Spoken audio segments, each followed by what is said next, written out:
Hello, gamers and geeks, and welcome to another TTRPG session. Today, we're playing Blood Feud. We're on the 58th episode, and I've called it Who Wears the Crown? And yeah, if you like this sort of content where we play online, and Zane, I think I can hear myself echoing through your microphone. Thank you. If you like this sort of content where we play adventure games online, then join us. Like and subscribe, click the bell, join us in the Discord server. There's a link in the description for that. Do it now. In the meantime, would the players like to tell us a little something about their characters? Who wants to go first? Can I go first? Yeah, go for it, Blood Dancer. I play Blood Dancer, the Warlock Bard, half Orc, half Elf, assassin-y guy, and he likes noodles.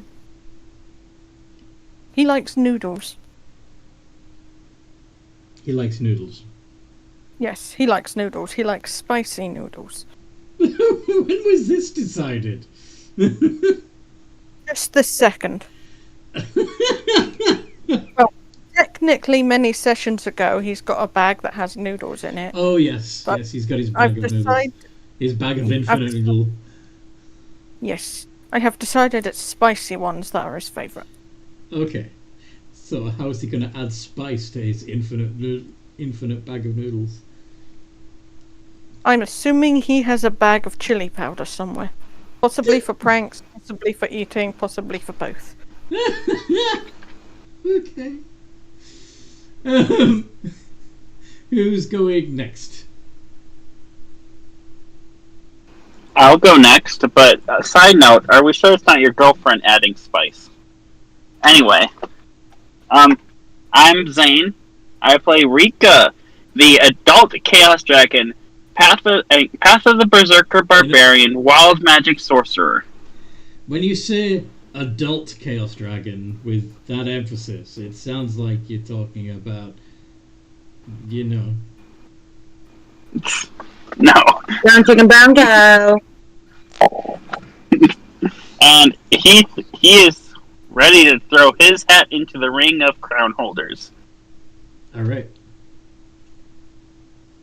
Who's next? I know who Rika usually volunteers. I can go ahead and go next. Yay! If I have it right, I'm Amanda. I play Scarlet, the Magma Method Barbarian. Yay! Yay! I'm getting a D&D dedicated notebook. I'm doing it this time like I've been trying to do for the past years, and I keep getting distracted with other crap. That's okay. Well done. So yes, neutral evil magnificent barbarian called Scarlet. Sorry, what? I get a sticker. Yes. Yes, you do. A gold star. No. Leave. Nightwatch, Malrock. Yeah, Nightwatch and Malrock. That's it. Who's going next? I can go next. Go for it. I am Rob. I play Malrock Doomrider, the Goliath Paladin Sorcerer. And I have become one with the both sides of my Chaos character. Mm-hmm. Yes. And Nightwatch. Hi, my name is Nightwatch. I'm a Twilight Wolfforge cleric of Seluna. Praise the moon. Praise the moon. I like eyeliner, makeup, and probably would go to Hot Topic if I could.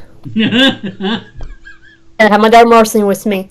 Hello, my name is Marceline. I am a Vine-born Star Druid, and I like plushies. I was just...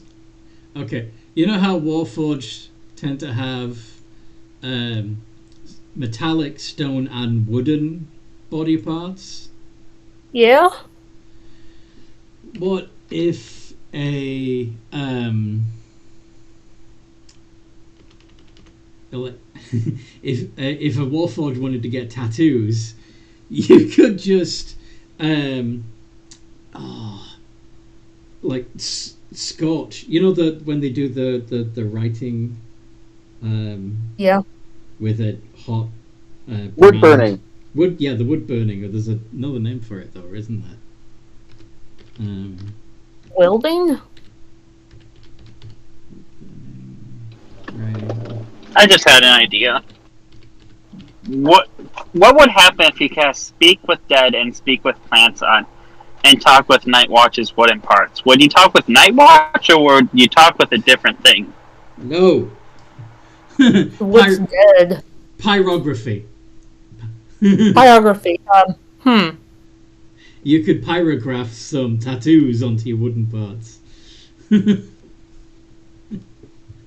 I was gonna say, like, the way I made, like, I watched, like, only her joints, like, would show the wooden parts, but I had, like, painting would work. By getting details and looking at the stuff. Have Night Watch go to a painter or a welder and just have them just do some crazy space star type of stuff on her body. Fair enough. Help me, it's 91 degrees outside my car. Okay. Run into the building where it has AC. I have to drive home.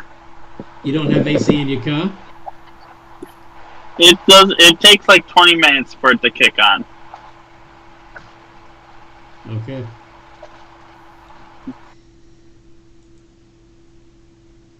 Yes. At least 98 degrees isn't outside your car. What?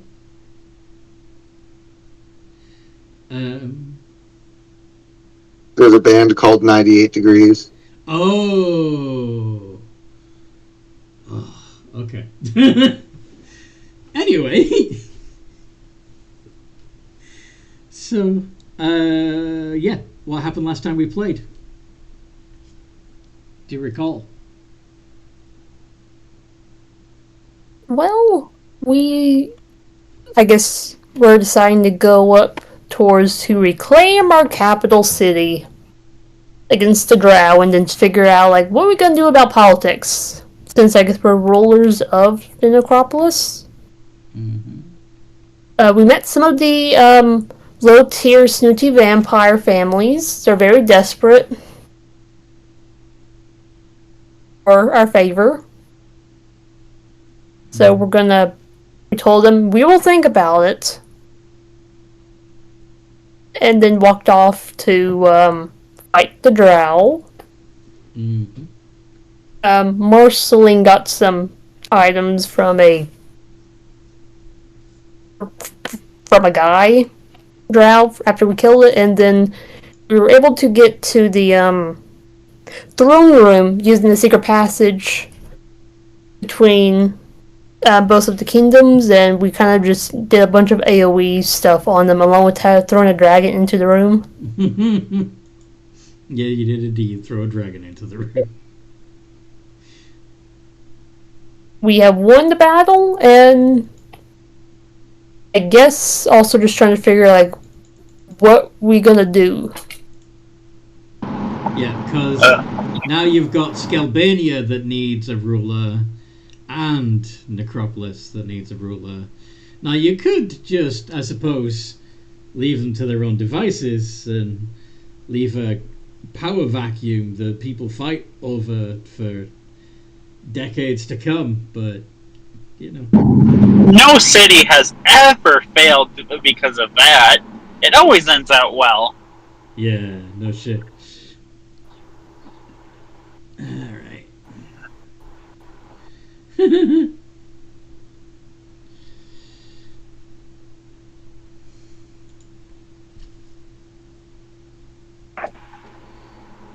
I'm stuck in the throne room again also. Yes, because you are dragon. You can't. Yeah. You can't escape it except by flying up through the roof. Yep. Being a dragon's hard. Oh, poor baby. Do you want me to fix that for you, Rika? Says Marceline. No. I rather like the power that comes with it. No, it'll just be temporary. It'll last for like an hour. Oh, well, we should first decide what we're going to do, but thank you for the offer, little one. I was going to turn you to Pomeranian.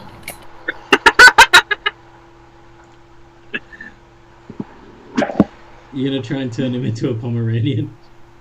No, Marceline would just spoke out loud like she was wanting to turn him into a Pomeranian to help him not be so big.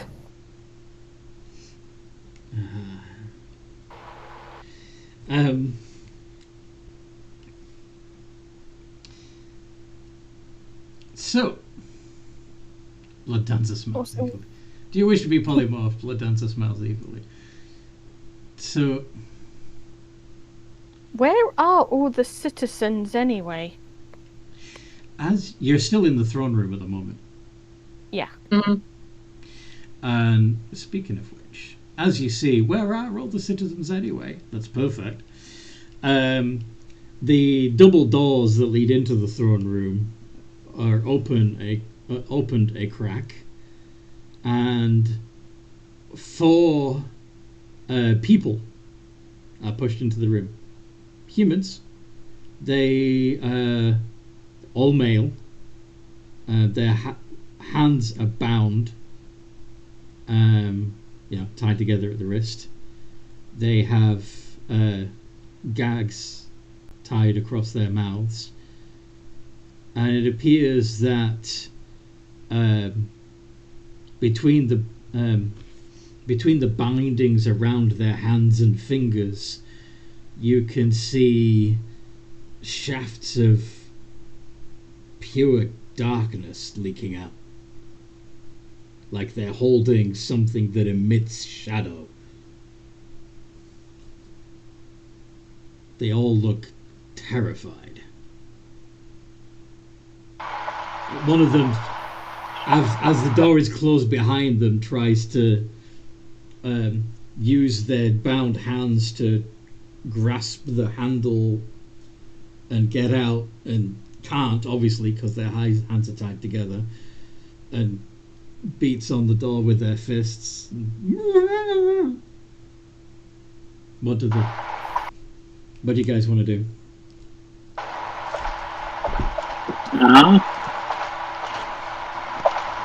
I'm too What is big. the meaning of this? I'm sorry, what? What is the meaning of this?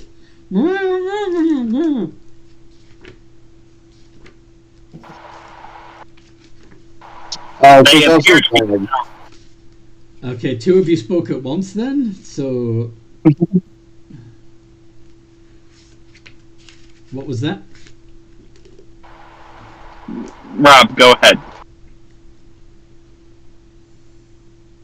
I'll take off their gags so that they can talk. Run! While you have the chance, run! Perception. You'd see a look of horror reach their eyes, and then they say, "It's too late." You see the shadow engulf their hands and rise up their arms, creeping up their bodies. The other 3 start to panic as they experience the same thing. The darkness spreading up their arms towards their shoulders. Them desperately trying to open their hands and drop this thing that's turning their bodies to shadow.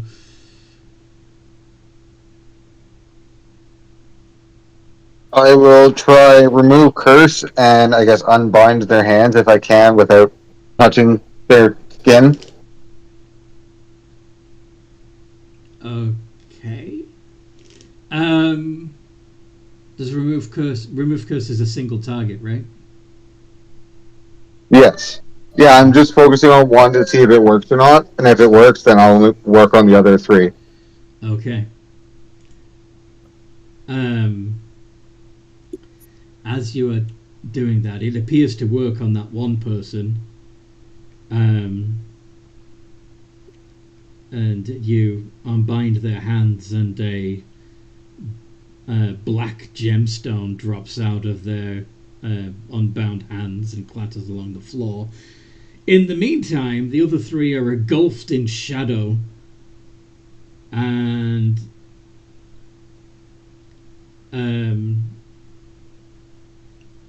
the shadow begins to continues to spread.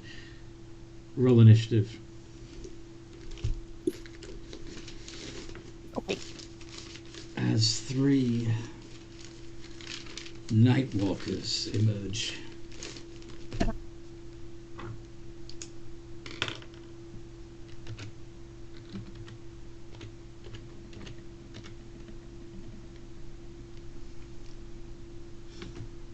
No! Says the one that you actually managed to save. Hey, I didn't go last. Yay! So, it looks like Malrock is first. Do we have a roll from Amanda? No, we do not.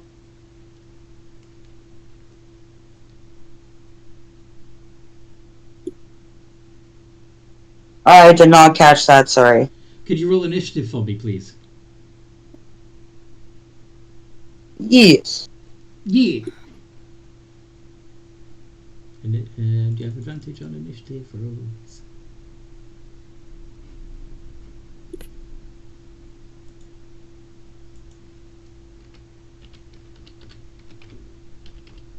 I almost noodled.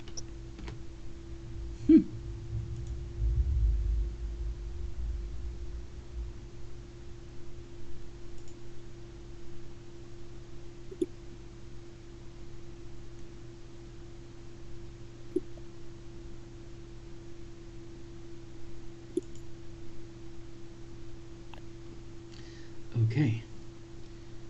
So, it is Scarlet. 17, then the Nightwalkers.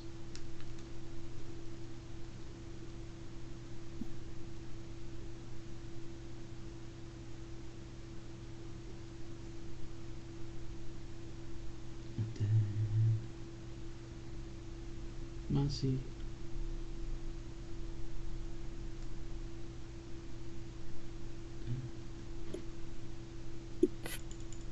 Blood Dancer. And then Nightwatch. Okay. So Malrock, upon seeing darkness and shadow and death personified come out, appear in triplicate, what do you do?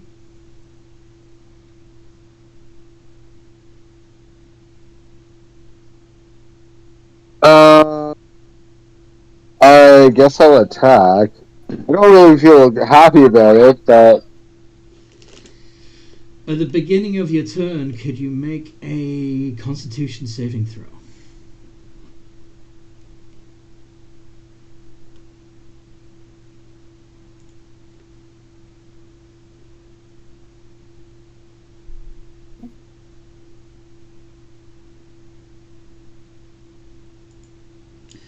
Oh, rough.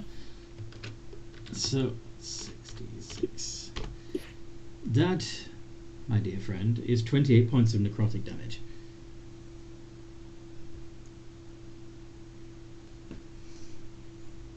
Tell you what, though. You're kind of half undead. Make it 14.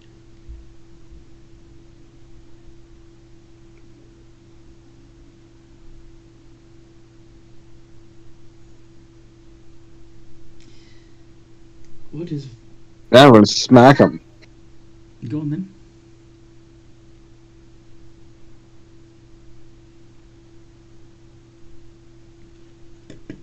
to hit him.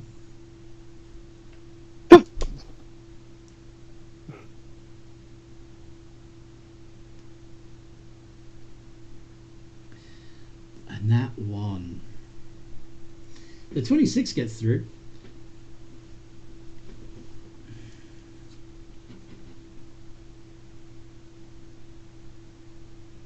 How much damage do you do?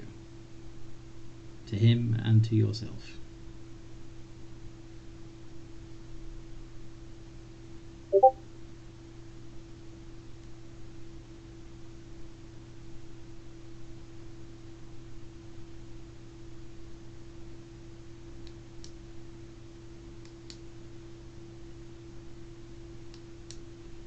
He is considered undead, by the way, for purposes of... Okay.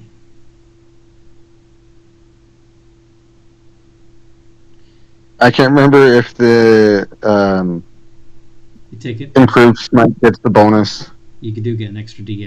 Yeah.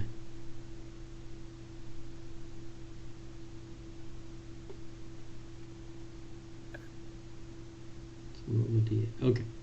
So you take 17 and it takes 25. Yes. Sounds good. Rika! You are also within 30 feet of at least one of these Nightwalkers. Because you're big and the room is only slightly bigger. Make a con save, please. Oh, you just did. 24. Yeah, that yeah, that passes. Sweet. Okay. Any damage on a successful save, or is it all or nothing? It's all or nothing. Okay, bonus action. I'm going to go into a frenzy, Woo. and I'm going to go full throttle. Are these things immune to the fear condition? Yes. Figured. Okay.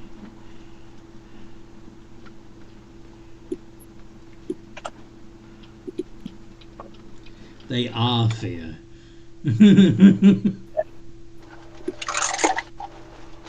I'm going to reckless. Sure you are. 18, 23, and 20. All of those hit.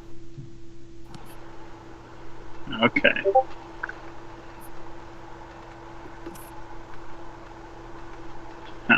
Plus.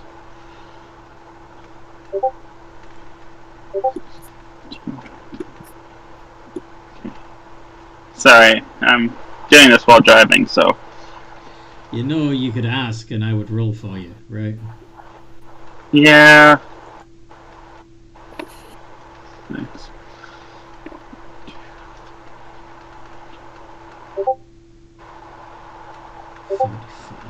45. Points of what? And then What type of damage? magical bludgeoning and slashing. Okay. And then for my wild magic roll, because I used my claws, I get a 92. Can you look that up for me, please? Certainly can.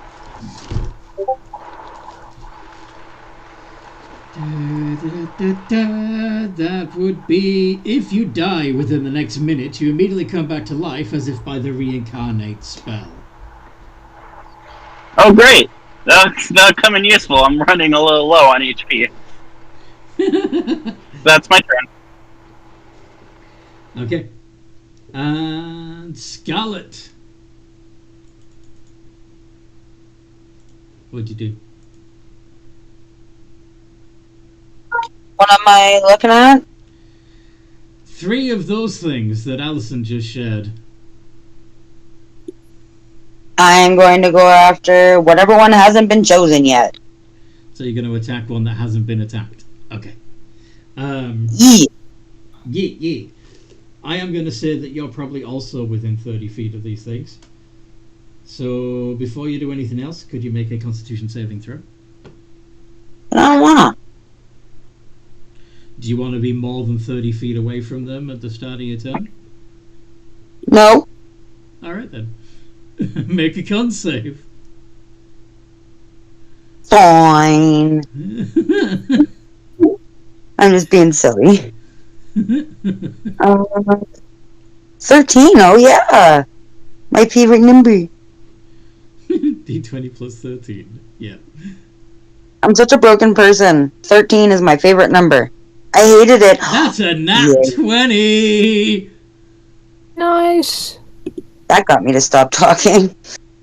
That's awesome. Well done. Alright. So it's a shame that you burned the nat 20 on a, passing a con save. But go ahead and do your attacks. I'm assuming you're using your claws. Yes. Yes? Yes. Yeah. Yeah. So, I have that brutal, or the thingy with the claws. yes. Yeah, you get brutal criticals, and you also get an extra attack. So you're going to do 3 iterations of D20 plus 13 with advantage. 20 plus 13 with advantage. Not the you stupid hand. Assuming you're attacking. Hey, you don't say that. I'm sorry, what? I said stupid hand. And then my 6-year-old from the other room went, stupid hand. Could be worse. Sorry. I didn't want to trigger it again, so I'm just pretending it didn't happen. Would you like to try again to roll that correctly?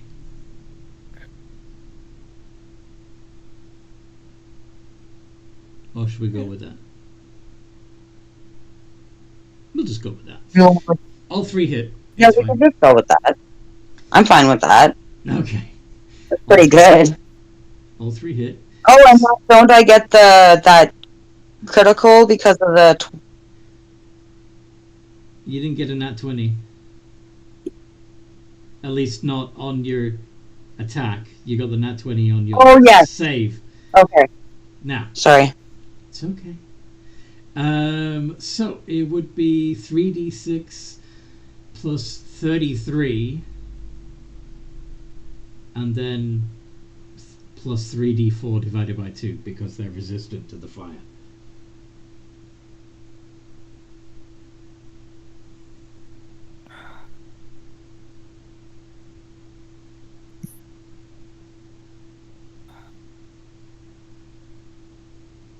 I rolled that. Yes, please. Do you want me to type out the formula for you? Yes. I'm very spacey today. That's okay. I'm getting better, but In fact, I still have my moments. no worries. Because you have... Where is it? Savage Attacker. You can actually roll the damage twice and pick the highest. So, I am going to set this up as if you are using Savage Attacker, which you probably would be, right? Right? So, type out that, please. Oh, God.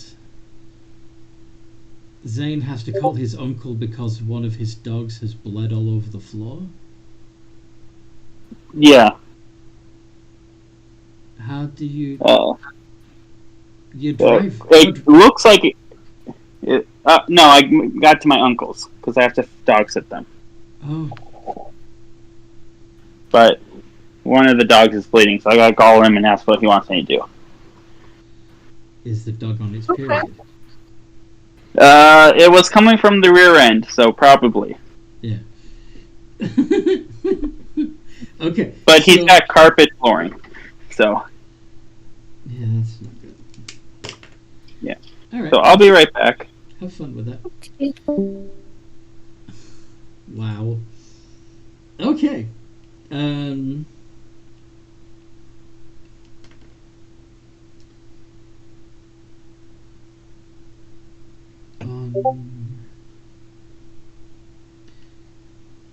The Nightwalker's turn.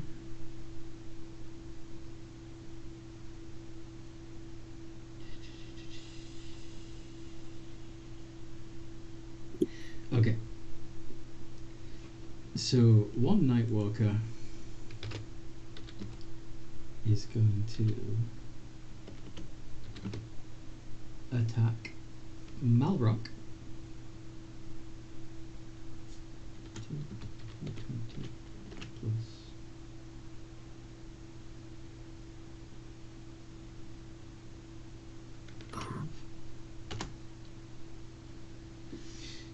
28 and 19. Malrock, do both of those hit? Yes, both of those hit. Fantastic. So that would be 10d8 plus 12 necrotic damage. And again, since you are technically half undead, you're effectively resistant to this. Although actually, it doesn't say that you're immune, so meh. The undead are immune to this. So yeah, we'll stick with that. So that's 61 points of damage, and could you make a Constitution saving throw?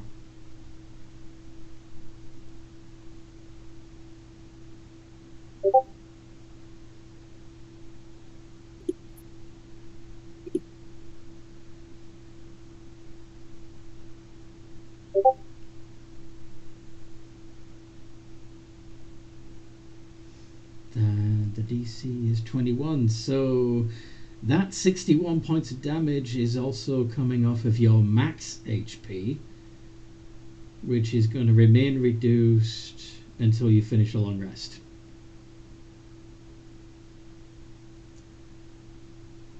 Is your hit point maximum still more than 0? Yes. Fantastic. Scarlet, you are also getting attacked. Plus 12, and it's ADV because you attacked recklessly. 21 and 28. Ouchies.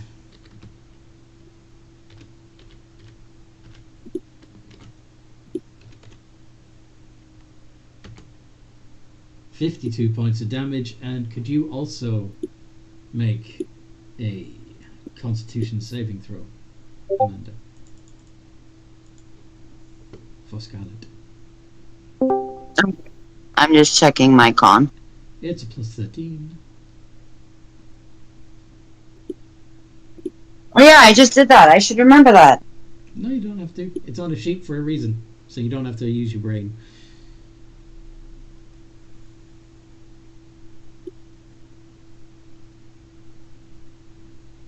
Roll. 32. My brain's overloaded. That's why I'm broken lately. No worries. That's a definite pass. So you still take the 52 points of damage, but it doesn't come off your hit point maximum, which is nice. And the third Nightwalker is going to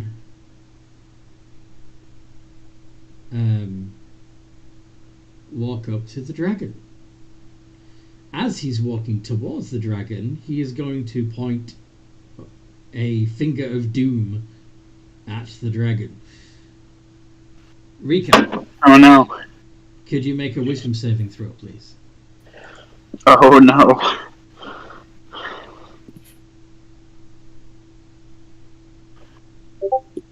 $10. I'm going Tides of Chaos that to give myself advantage. And then immediately roll on the 25. That passes. That's good. So you've become immune to the Finger of Doom. Woo! Which is good. Do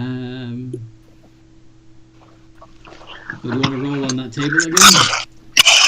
Yeah, I'll roll. 13. Alright. Noises! 13, Dog food. 13 is that you cast confusion centered on yourself. Oh no.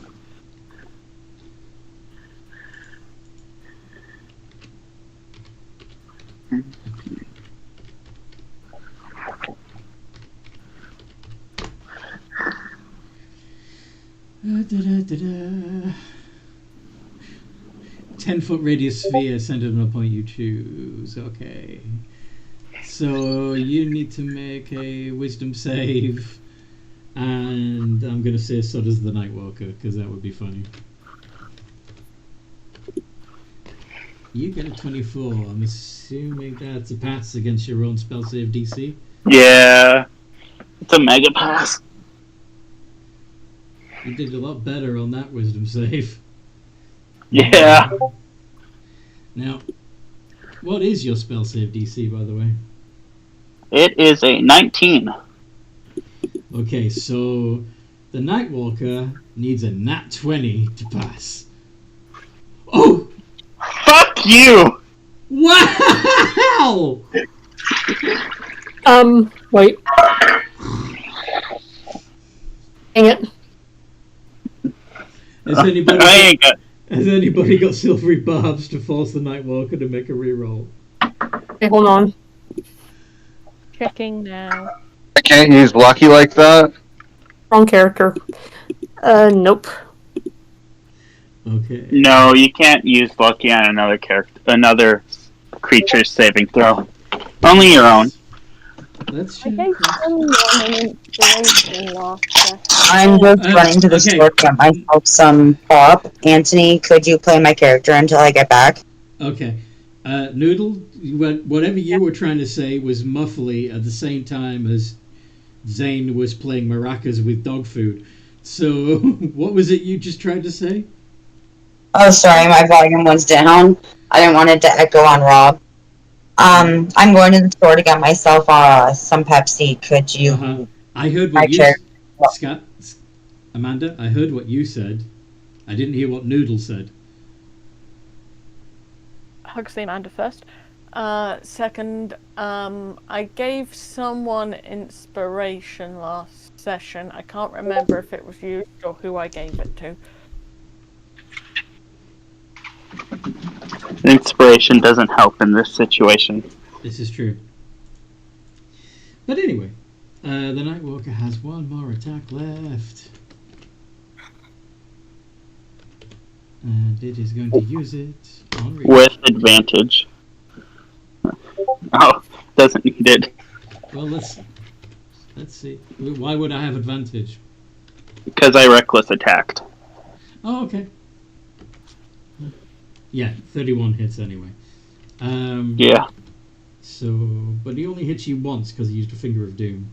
So that's 5d8 plus 6 necrotic damage, which is 27. And could you make a Constitution saving throw? Okay.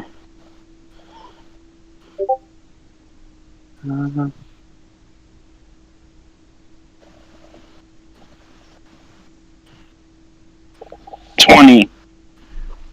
Oh, the DC is 21.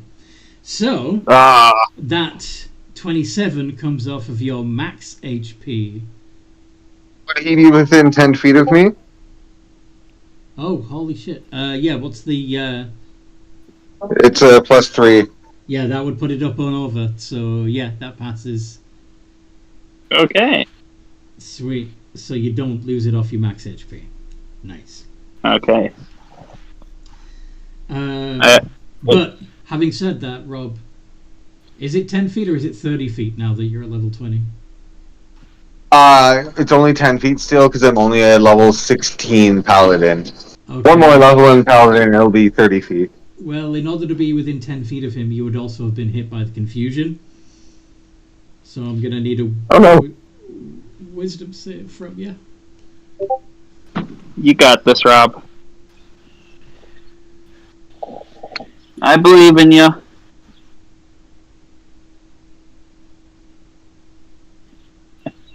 I'll be fine without the pass. 12. Guess who's confused? I'm sorry. Rob, you can't take reactions, and you must roll a d10 at the start of each of your turns to determine your behavior for that turn. Wow. Okay. I'd like to use my legendary action. Okay. They're actually lucky people. Yeah, you can look at that. Reroll That's three. one of 3, right? Yeah. If you use this, you've got 2 left. And that's a success! You are not confused. Yay! Okay. So the end of the Nightwalker's turn. Rika wants to make a legendary action. What is that legendary That's right. I'm going to smack her with my tail. Go on then. 28. That is indeed a hit, but it is a non-magical attack, yes? Yes. Okay. Do your damage and then half it. 23, so 11. 11. Okay. Okay then. Marcy! Marceling is going to turn into her star. Turn into her star form and I guess start blasting. Are you doing the archer? Yes. Sweet. Okay. Go for it.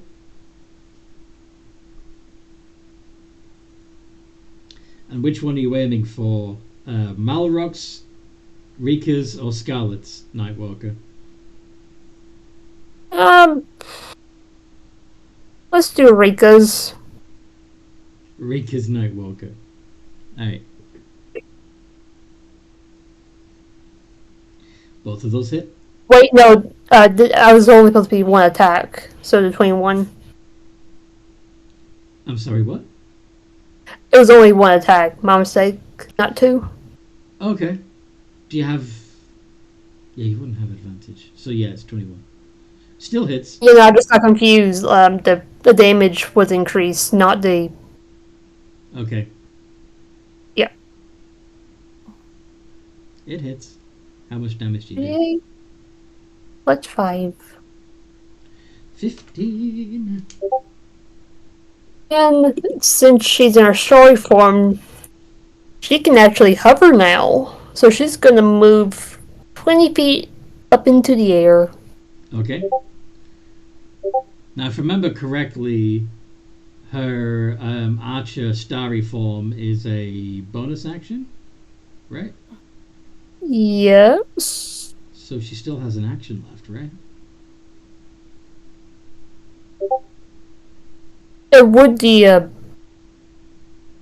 trying to remember now, like, would the attack be the bonus action, or would her transforming be the bonus action since it's a wild shape?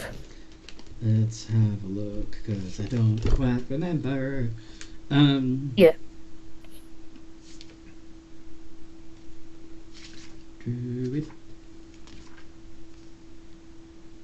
It's not that one. Where's Tasha's? There's Tasha's.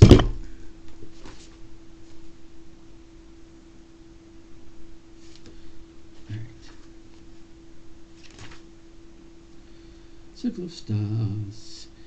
As a bonus action, you can expend a wild shape.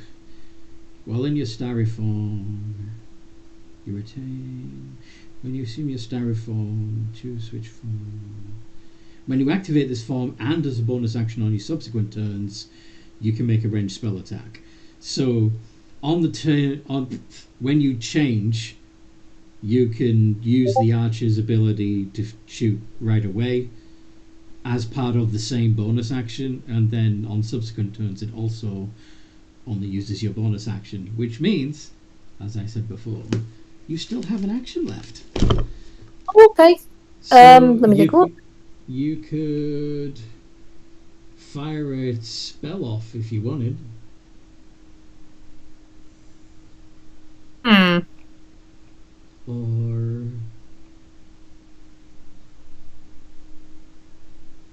Yeah, let's do a primal sentry. yeah, let's do guiding bolt. Guiding bolt. That's a roll to hit one, right? Yes. Go for it. 16 also hits. Nice.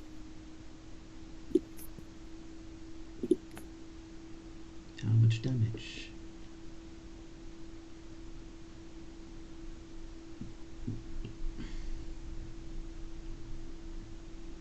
If anyone's wondering.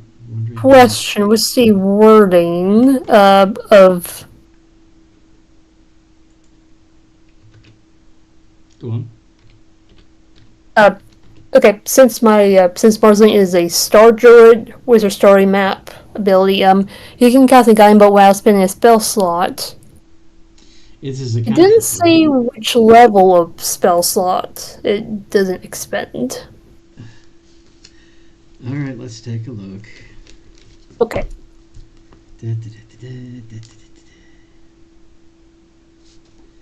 So you're casting this from your story map.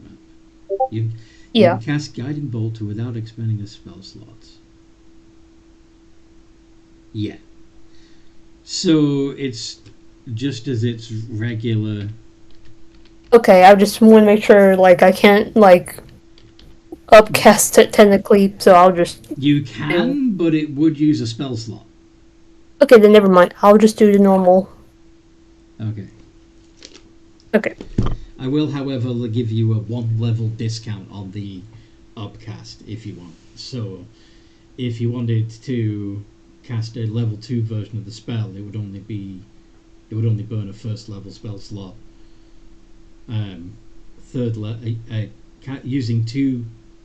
Using a second level spell slot would technically cast it at 3rd level, so on and so forth. Does that make sense?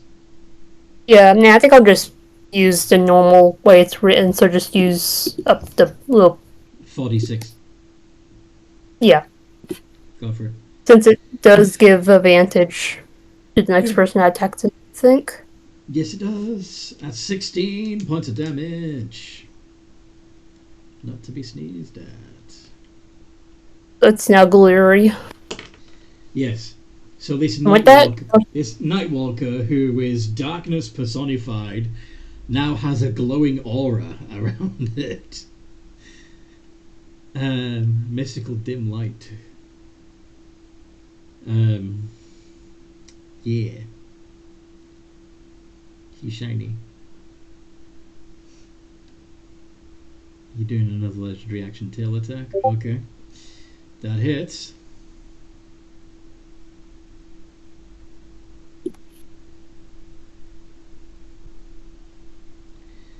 $13 points of damage. Why did you only half the 10, Rika? That isn't halving the 10. It does. Okay. Oh. It did have to. Usually that works. No, you have to put parentheses around the 2d8 plus 10 and then half all of it. That would be an 8 damage then. Yeah. Okay. So that was Marcy's turn, who is currently hovering in the air. And Blood Dancer. Okay. I would like to cast Wall of Stone around one of these Nightwalkers. Around which one? Maybe one that isn't glowing. Who's fighting who again? So, Malrock and Scarlet each have one that isn't glowing. Rika is fighting the one that is glowing. Right, okay. I don't want to trap anyone with the Nightwalker.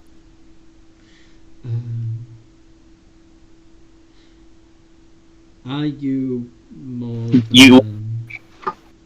You wouldn't trap anyone with the Nightwalker. The Nightwalker would be trapped in with us. There's a difference. Haha. You could also set the wall up so that it comes up between the Nightwalker and the person they're fighting. However, I believe you'd also be within 30 feet of at least one of these Nightwalkers, right? Yeah. Could you make a Constitution saving throw, please? Bluff. You've got a +9, it'll be fine. Yeah, told you. 20. Well, I'm guessing because Scarlet's temporarily popped out, maybe I could put the wall around the one Scarlet is fighting. That makes sense. Alright, I so will- Wall of Spell. Wall of Stone.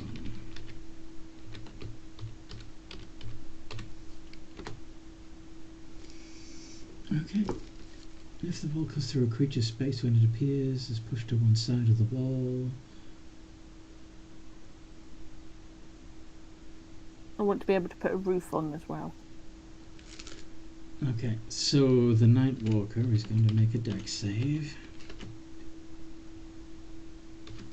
What's your spell save DC? It's probably going to succeed. My spell save DC is... It says 15. Wouldn't it have gone up by now? Let's 6. have a look. Alright, No. so it's 10 plus 8. It should be 18. Okay, spell save DC is 18. And it gets a 20, so it manages to, as the wall comes up, step back so that this tower of stone comes up between itself and Scarlet, but they're both outside it.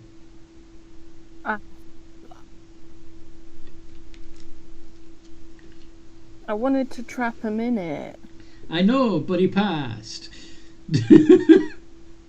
I still have Spirit Guardians up, but I probably would have broke that casting Wall of Stone. Yes, you would have. Okay, can I but- move? Yes, you can move. You've also got a bonus action available if you have a way to use it. What can I do with my bonus action?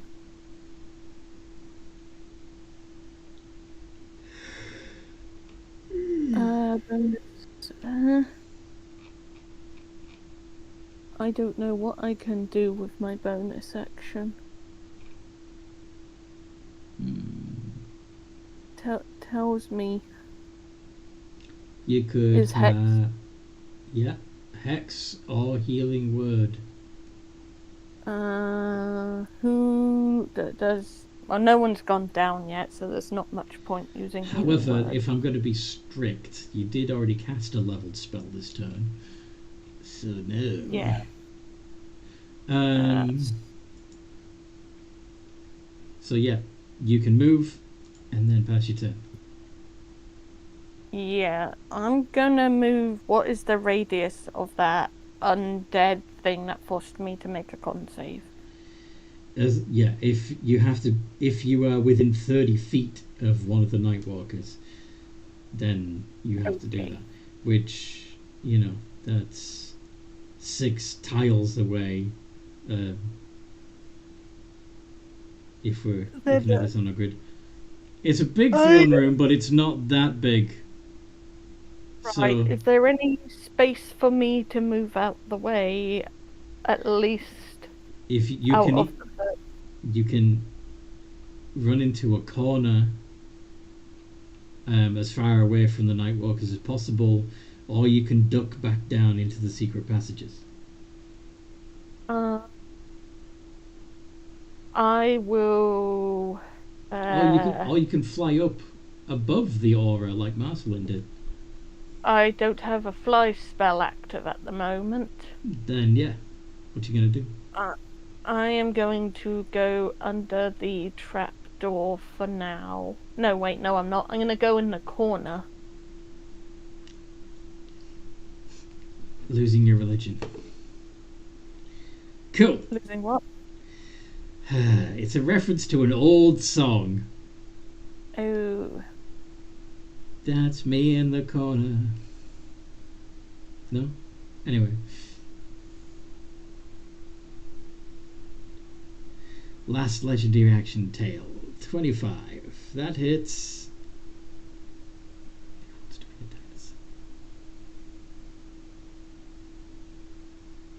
10 points of damage. Okay. And Night Watch. Right.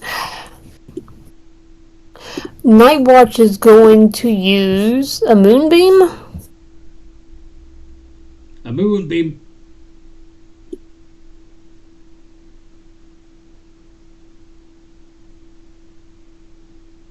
I believe that's a... Yeah. Yes, I'm just trying to look at the spell to get the damage. Okay. There it is. Thank you. Con save. Still targeting the one that's facing the dragon? Yeah. They have to pass a... The save is a 20. Oh, fuck, it failed. Yay! And... 2d10. I'm gonna upcast it, and... Yeah, let's do upcast to the 4th level, and since my book, it'll be upcast again, so it'll be a 5d10. Okay. You don't sound happy with me shining the moon onto it. It's only a 5-foot radius, it's not going to affect the dragon at all. How much damage do you do? 27. Xeno is already a dragon. Why would they want to be a dino?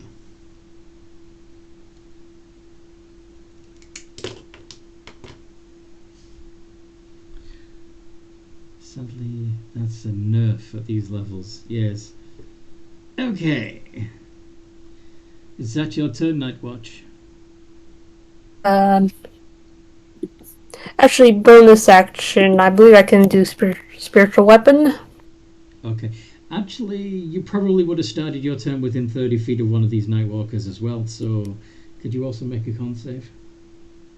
Okay. Before you cast the new. That would technically be sure. before you moonbeamed.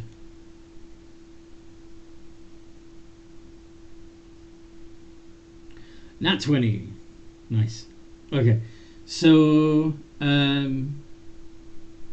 yeah. So then you did your moonbeam, and now what?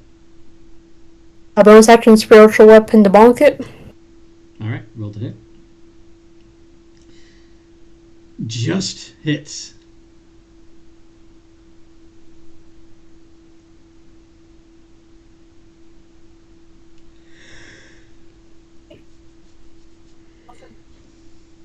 Seven points of radiant damage. Or 4, so whatever it is. Either way.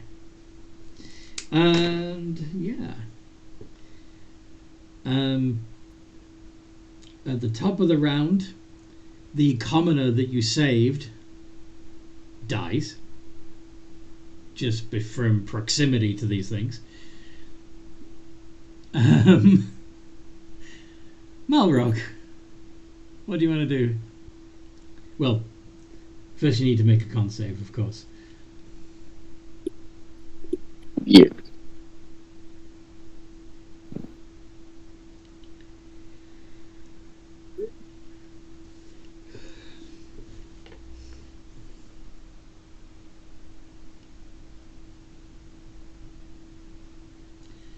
And that is a fail.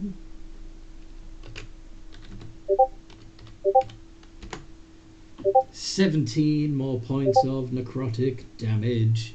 But again, because you are... It does say undead are immune to the aura. So I'm going to count that as a resistance for you. So you only take 8.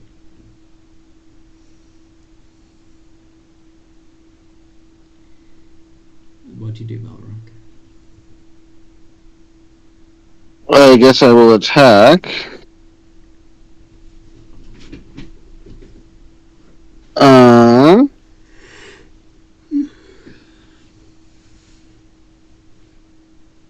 Yeah, I'll just attack for now. Are you going to power it up?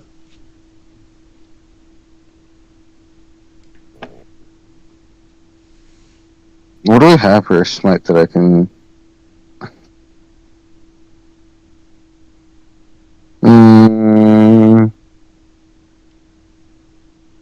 Archer. I'm just going to use my regular divine. Mm-hmm. Gives you an extra 1d8 anyway. Plus an additional 1d8 from the enhanced. Both of those hit. How much damage do you do?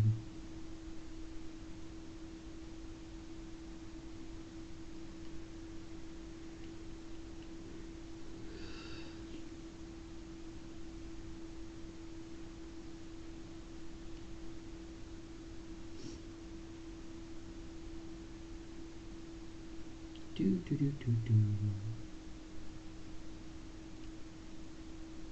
Nerf. And I'll add in level 1 smite on each. Okay. So that should be 48 on each of them.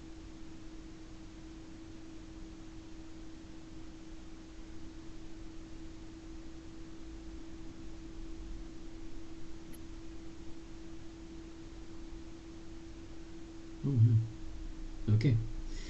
80 points of damage.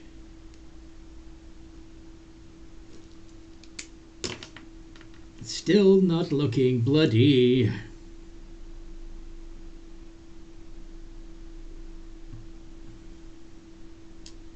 Anything else up your sleeve, Malrock? Not this turn. Rika, make a con save first. Okay.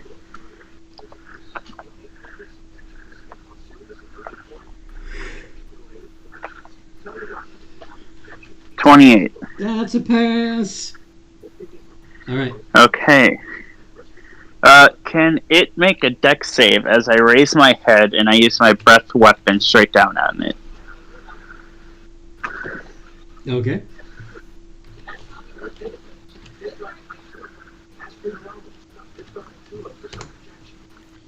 That's a fail.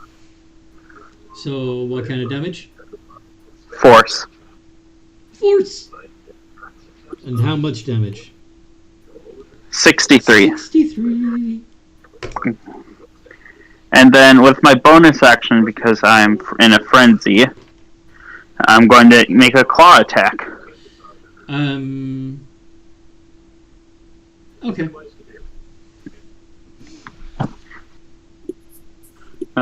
And I'll reckless.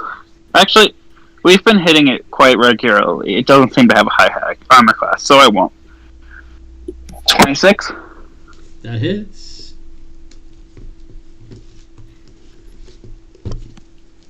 Uh, 14 magical slashing. Mm-hmm.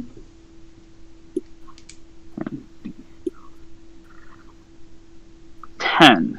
That's a...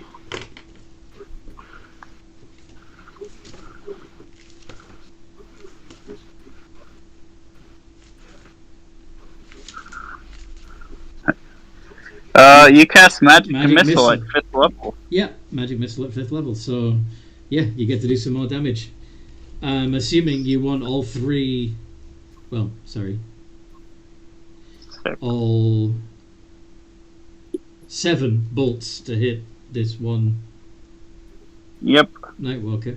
So 7d4 plus 74. 7. 25 more points. 25 more points of force damage. Yep. You're being very forceful. I'm fine with being forceful on these things.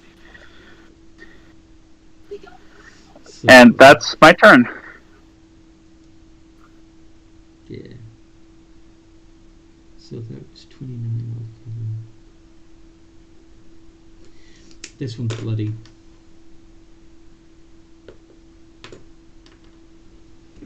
This one's bloody. Okay.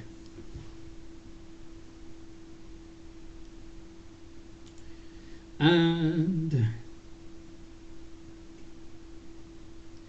Scarlet, is she back?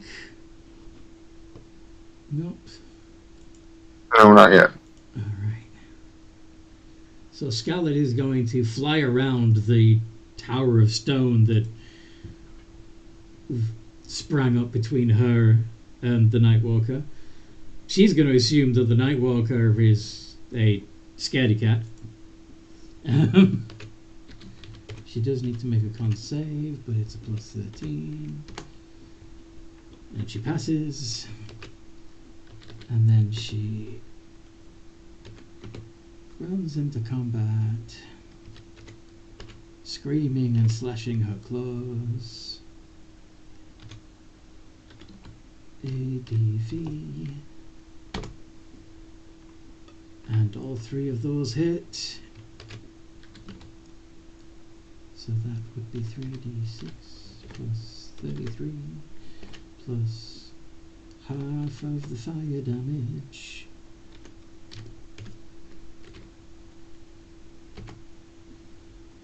$50. And she's also... Oh yeah, it's possible that it's more than 50 because she has the Savage Attacker.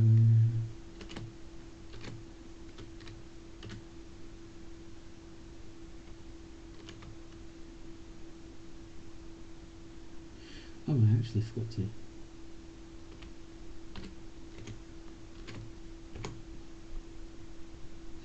Okay.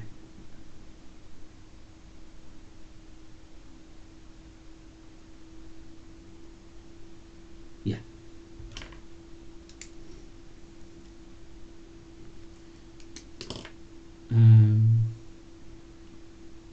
And then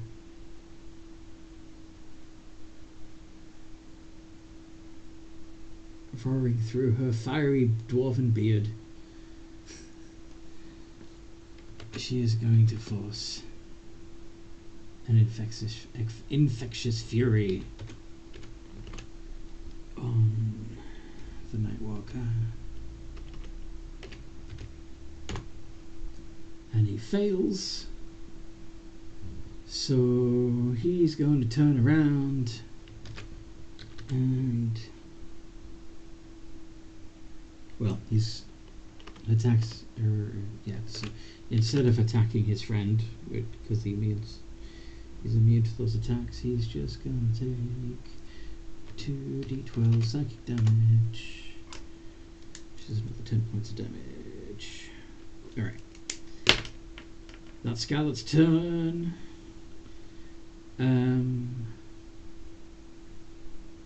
Okay, 28 hits. Thing.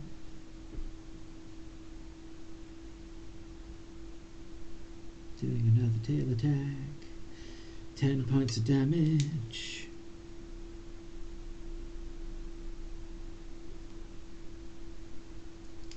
Yep. Bloody. And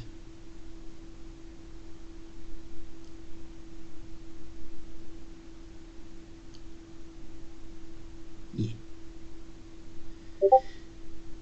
Okay, so the Nightwalkers.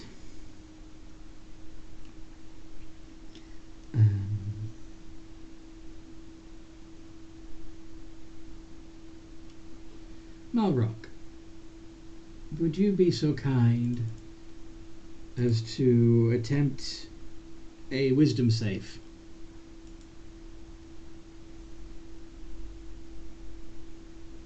as the Nightwalker attempts to do a finger of doom on you. Oh, that's fun. Is that a spell? No, it is not. It is a spell-like ability. As an action, they can point it at one creature within 300 feet. That target must make a DC 21 Wisdom save or take 6 D12 necrotic damage and become frightened. So 25 points of necrotic damage, and you are frightened and paralyzed. I am immune to fear. Oh, okay. So you're not frightened and therefore not paralyzed. Fantastic. Yeah. You just did 25 damage then. And it's also going to... with its... do its enervating focus attack. Which is basically just scratch at you.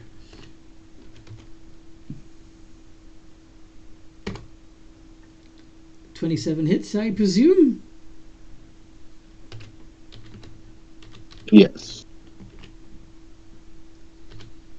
And that is 29 points of damage, and once again, may I get a con save to see if that comes off your max HP as well. It does indeed come off your max HP as well. Is Amanda back yet? Nope. So she's also going to make...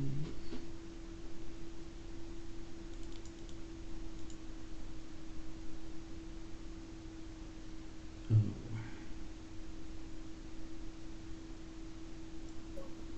I'll wait till she's back to do that. I'll just do a straight up attack.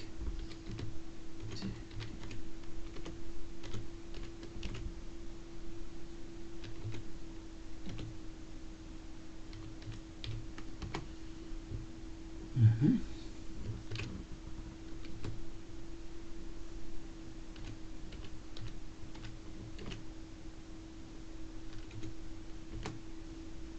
.68 points of damage for Scarlet, and con save. Yeah, passes, no problem. Okay. So when Amanda gets back, Scarlet needs, she needs to adjust her character sheet to show she's taken 68 points of damage, but she didn't have to take it off her max HP, which is cool. And then it's... where did I have... yeah, I attacked the dragon first, right? No, I didn't. No. Didn't do the dragon attack yet. And he did attack recklessly, so... no, he didn't. I did not, so He it's didn't. normal. He didn't. So 24 and 29, did they hit? Hit. Did I sink your battleship? No, I still got one more on my battleship. 50 points of damage, and make a con save, please. I did 21. 21, 25. Meets it, beats it. Okay. Doesn't come And out. Go on. legendary action tail. 18. Why do you keep using the tail? What? Okay, never mind. Oh, because that's the action, is my tail specifically. Yeah, but you've also got a wing attack. Well, the wing attack is AoE, and I got Malrock standing right next to me. True. Within range, so I don't want to use that. Yeah, just the other side of this particular Nightwalker. Yes. Okay. So the 18 hits, obviously. And that does 8. Yep.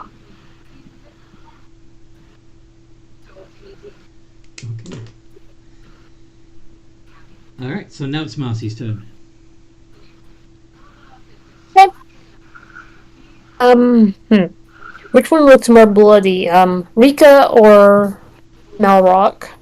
They look fairly equally badly hurt. Hmm.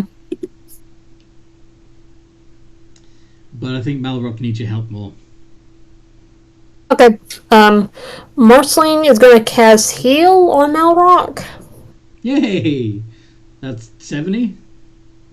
Yes, 70. Okay. Malrock has regained 70 hit points, bringing him up to 82. Yep. And bonus action, she's gonna basically start pea-shotting the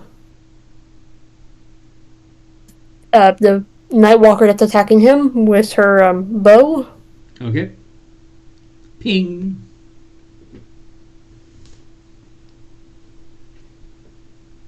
$14 just hits.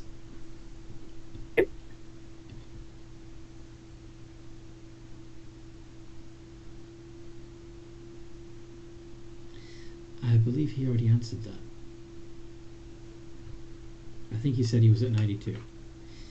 Okay, so 13 points of damage to the one Malrock was fighting. And she'll hover up another 20 feet. Okay. And Blood Dancer, you're in the corner. Pardon? Blood Dancer, you're in the corner, out of the range of the annihilating aura. Yes. What do you do? How much HP does Zane have? Zane said he's got 92. Okay, so he's good. What happens if he loses all those hit points? He turns back into not dragon. No, No? no, it's permanent. So the only way to stop it is to spell magic or die, and you cast the one that changes your race.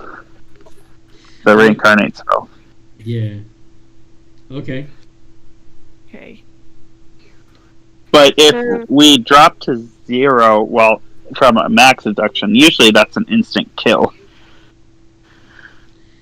If we drop to 0 from a what? From our max HP being reduced, that's usually an Yes. instant kill. Yes. But has your maximum HP been reduced? It has a few times. Okay. But the chances are you're going to drop to 0 from your... Yeah. Yeah. Would it be better and safer to cast Heal on Zane?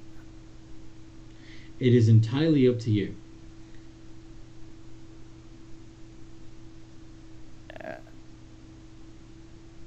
I don't want to risk losing our dragon because he's probably a main target of these things. So they're going to focus his attacks on the dragon as well as Malrock and Scarlet.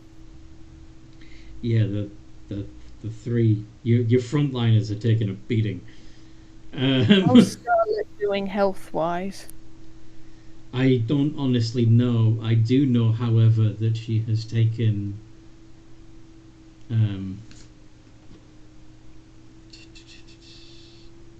68 on that last round of combat. So if you do cast heal on her, that would essentially nullify the effect of that round of combat. Because she'll have lost 68 but gained 70. She's probably got a lot of health. She is a barbarian. Yeah, she would have started at 300. Well, below that because this is right after the fight. Yeah, I don't know where she actually is, but if she was at max, she'd be at 300. But I don't think she is. I don't know, because I don't have her character. She's at about half, so she should be okay. screw it. I am going to cast Heal on Zane. Or rather, on Rika, his character, right? Yeah. And So Rika regains 70 HP. I need to cast. I should be able to cast Heal again if necessary later. Alright. That's your action. Do you have a bonus action in you? Bonus action, pray that none of these monsters pay attention to Blood Dancer.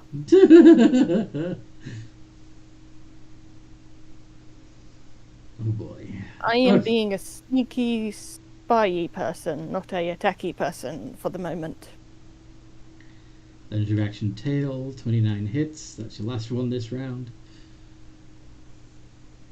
It's my second one. I didn't do one on Night Watch's turn.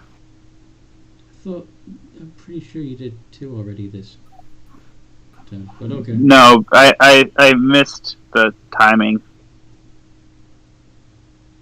For 12.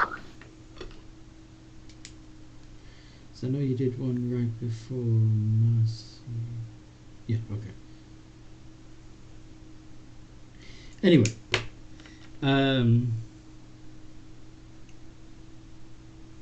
Night Watch. Right. She's going to, I guess, still have concentration on Moonbeam. So. Mm-hmm. So. Does he make another con save? Mm-hmm.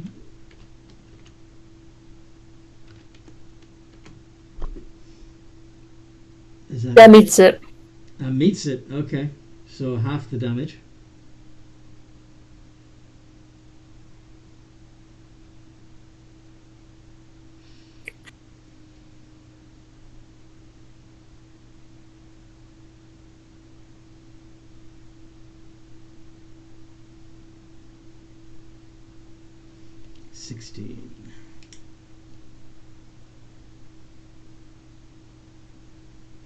And another bonk on the head. Celestial weapon.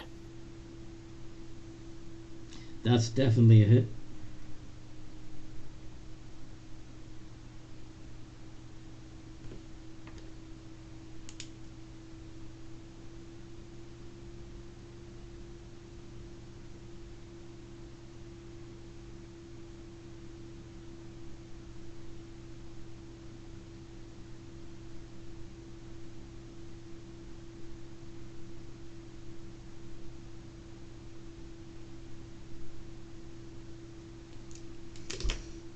And 8 more points of damage. Okay. I'm glad I threw a plan out the window. I'm gonna need that spell slot, I think. Okay.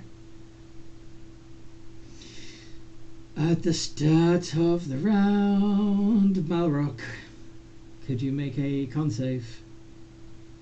Please. Oh, never mind. Legendary action tail first. 28 hits.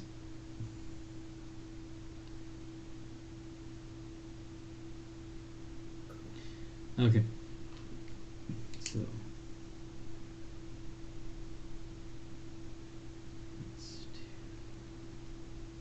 Okay.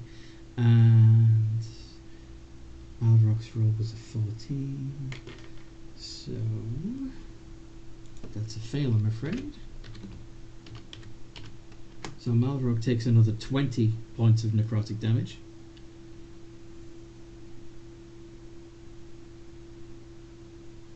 Then Malrog can make his attack if he wishes. If he's Yeah.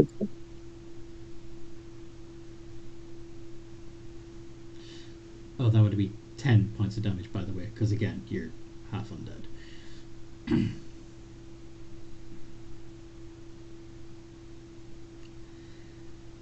Both of those hit. Yeah, prismatic spray would be difficult in this environment.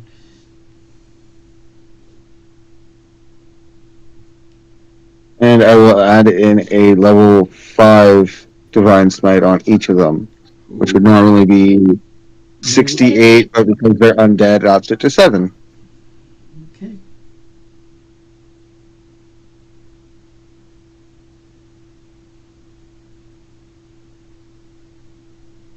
So 14d8 altogether.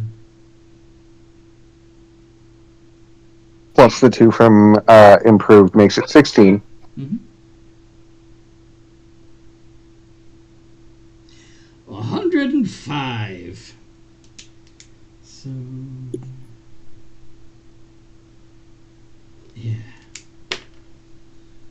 Okay, yeah. No, it's not dead yet. Well, kind of already was dead, but yeah, it's still existing. Rika, make a con save. Okay. What's the D6 for? That's my recharge on my breath attack.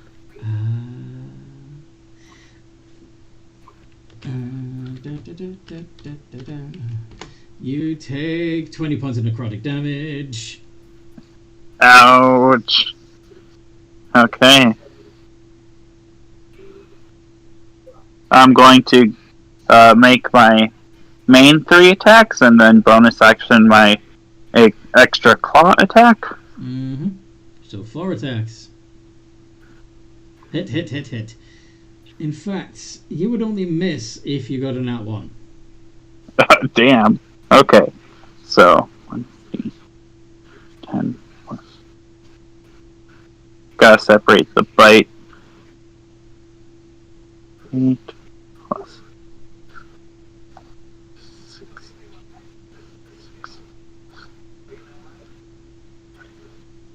Okay. 74. 6 of that being forceful, and the rest being magical slashing. No worries.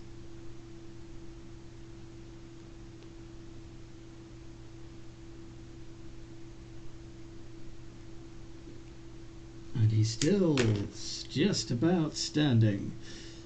And my wild magic. 92. I think I already got that one earlier. The exact number, even. Yeah, if you die within the next one, it's got 2 numbers for that one. Mm-hmm. Okay. It means you can reincarnate twice. Yep. Okay. That's my turn. Mm-hmm. Okay. It might come in handy if you come back as a lizard folk and immediately get killed again, and then come back as a goblin. So anyway, that was Rika's turn. So now it's Scarlet's again, and she's going to have to make a con save, but she's got a plus 13. So she passes, and then she's going to continue to angrily scratch the fuck out of this shadowy man. Her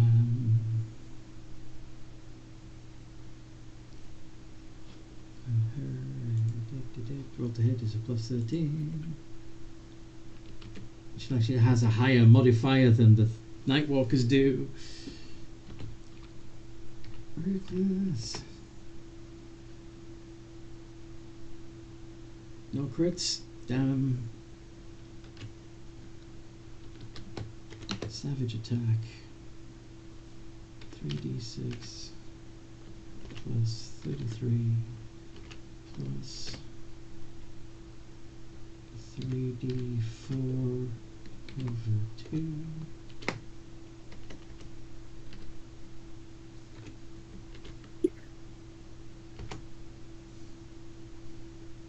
48 again. It seems like even though I'm rolling twice and it's technically different numbers, I'm often getting the exact same result.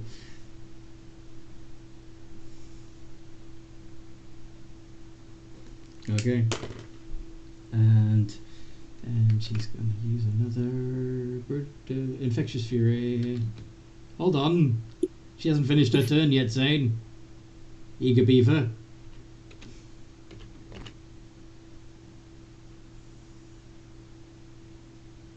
What was I doing?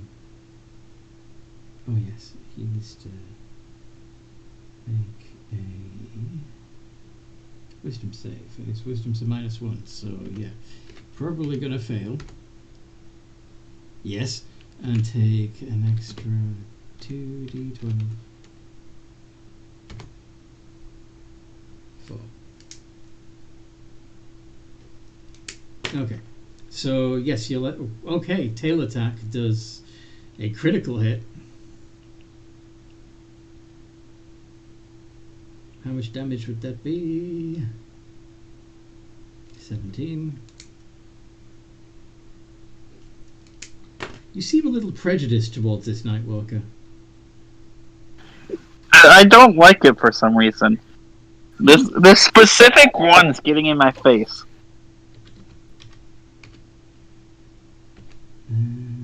Okay. This specific one is going to be evil. He is going to point his finger of doom at Marceline. Could Marceline make a wisdom save, please? Okay.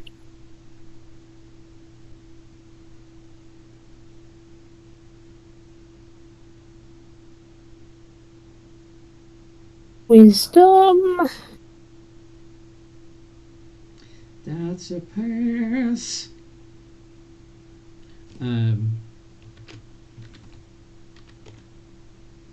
If she'd failed, she'd have been frightened and paralyzed.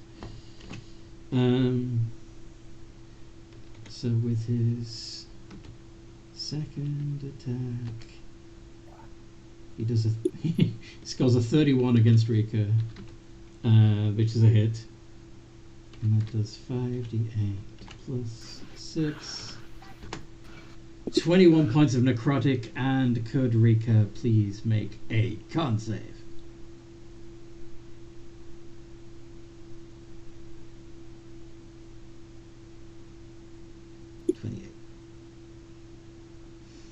Yep. I think that passes. Yep, so that doesn't come off your max HP. The Nightwalker that is facing Scarlet is going to point its finger in the direction of Blood Dancer. Can Blood Dancer make a wisdom save, please? Let's find out. Wisdom save, right? Wisdom save. Right. Feet is not loading. Let me. D20 plus 2. It's a D20 plus 2. Okay. Exclamation R D20 plus 2. Nat 20. Yes. Yeah, the DC is 21, so that's perfect. That passes. And then it's going to kick Scarlet. The dancer is going to call that one Starfinger. Oh boy.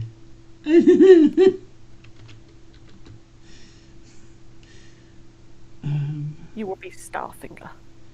Stop saying Starfinger. I don't know why, but it just sounds obscene.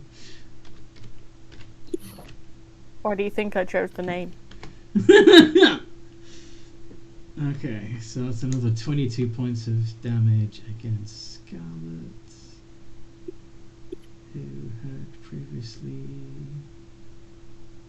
It was 68 before, wasn't it? So her running tally... So she's taken 90 points of damage so far since that one we called Achilles. Okay. Yes, because he's going... It's a reference to Achilles and the Giant. You mean David and Goliath, right? Oh, Goliath. That one's going to be called Goliath. All right. Where was I? Okay, so yeah, Nightwalkers. That one's attacked. She needs to make a con save. Plus 13. Passes. Oh, technically, well, she would have passed because of the +3 from. Yeah. Malrock. Yeah. And then the third Nightwalker, does he get his finger back? No, he doesn't. So he's just going to attack Malrock twice.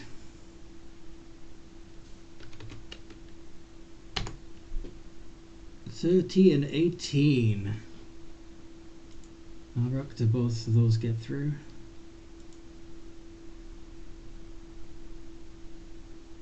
Yes. Sad. 10, 8 plus 12. That is 44 points of damage. And could you make a con save?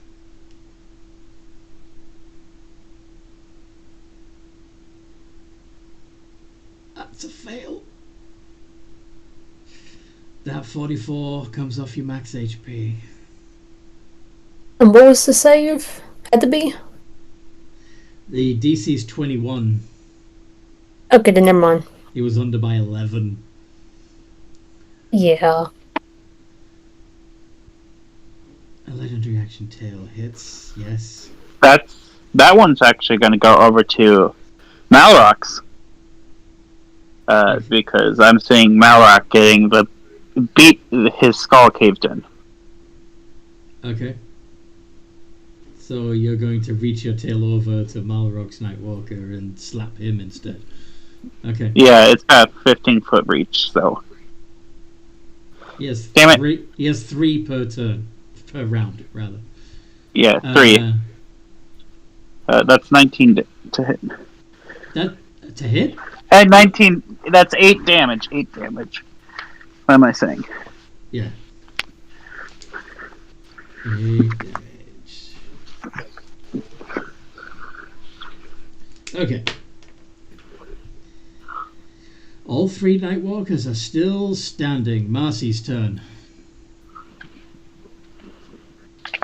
She's gonna look at the Nightwalker that tried to hit him. I don't like what you did. So the If you one keep that on yapping, you're gonna become one. She's going to use polymorph on it. Polymorph. That's wisdom, Yes. right? Let me look. I'll check. It's yes, it's wisdom.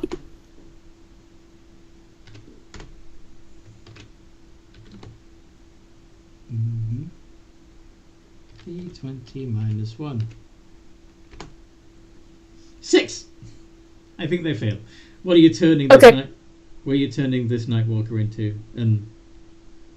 A Chihuahua. Okay. So let's say it's got 1 hit point while it's a Chihuahua. Hey, I'm Zandy. You can eat it and get rid of it.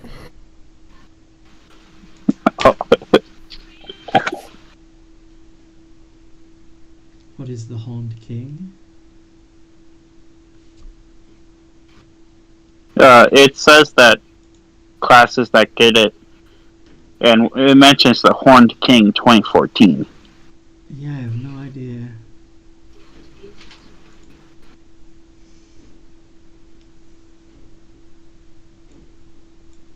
I'm gonna Google that. Same. That apparently that's the name of Baphomet.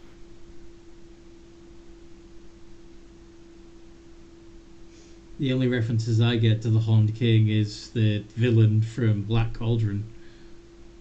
Oh, I looked up D&D, the Horned King, and Baphomet is the first thing that comes up.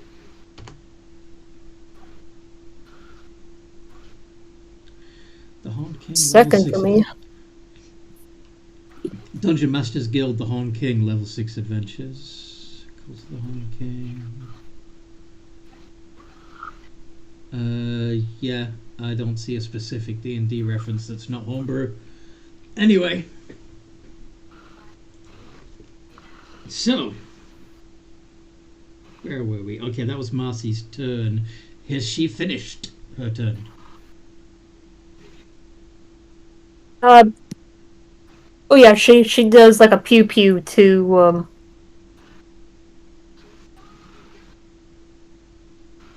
does like a pew pew to the one attacking Nalrock. Okay. That's a roll to hit, yeah.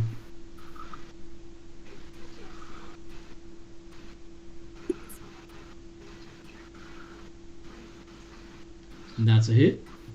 How much damage?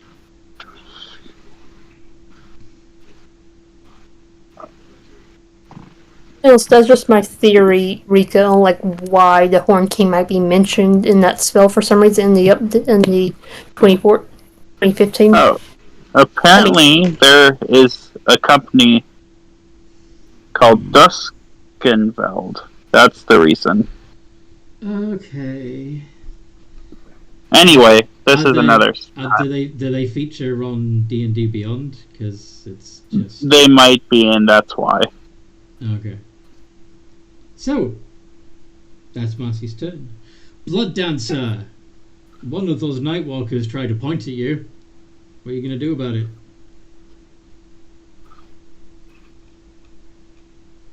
Blood Dancer!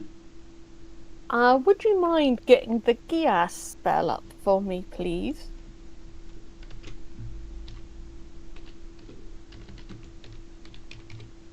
Geese! Yes. You place a magical command on a creature that you can see within range. The range is 60 feet. Forcing it to carry out some service or refrain from some action or course of activity, as you decide. If the creature can understand you, it must succeed on a wisdom save or become charmed by you.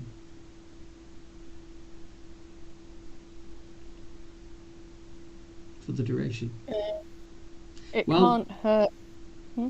While the creature is charmed, it takes 5d10 psychic damage each time it acts in a manner directly counter to your instructions, but no more than once per day. A creature that can't understand you is unaffected. Pardon? So, what do you want to do? You said something about unaffected. The spell says a creature that can't understand you is unaffected by the spell. I don't know if this creature can understand me. No. What languages does Blood Dancer speak? You speak Elvish, Orcish, Abyssal, Common, Deep Speech, Squirrel, and Demonic. As well as Chaipan Common. yes. I don't know if this thing would understand deep speech. You have no idea what they how they communicate, if they communicate. So far, not one of them has said a single breathy word. In fact, they don't seem to have vocal cords at all. Oof. They are shadow and death. I don't even know. Silent as the grave. Okay. What else can I do to help? Help my party. You can pet the chihuahua. Ooh. Do I have another Jade Lotus on me? I'm gonna say no.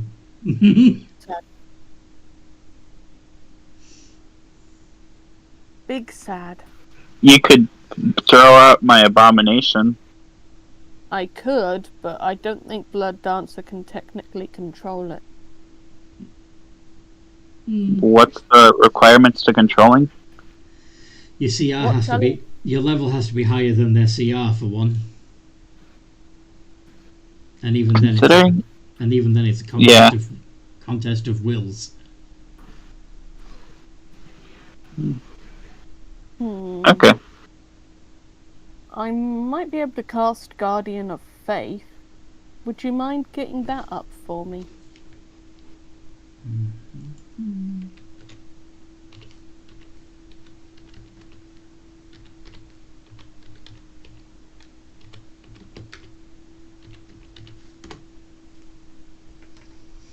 A large spectral guardian appears and hovers for the duration.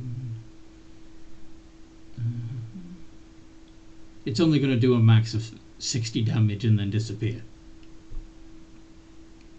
It is radiant damage though, so it should hurt extra. It doesn't. They're not vulnerable to it.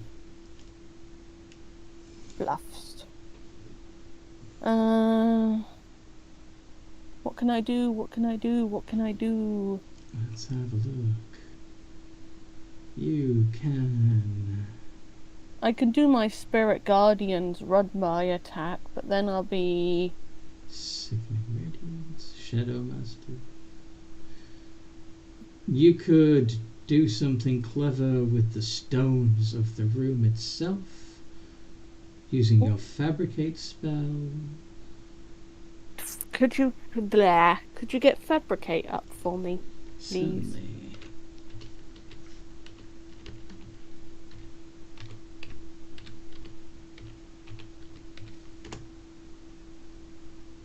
It does take 10 minutes, unfortunately. Shatter.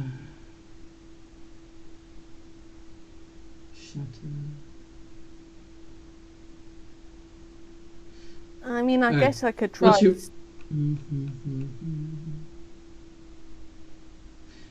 Okay, you got a passive insight of 15. Alright. Can you roll a d20 for me for actually, yeah, roll a d20 plus 5. Let's do a quick insight check. Insight check, d20 plus 5. Yep. D20. Nope, not that. D20 plus 5. Okay, 22. Perfect. Okay. So you know that the Drow pushed these sods in here, about to turn into Nightwalkers, and then locked the door. Therefore, it's very likely that if these Nightwalkers got loose, they would kill just as many Drow as they would anyone else. That they're not picky about which lives they snuff out.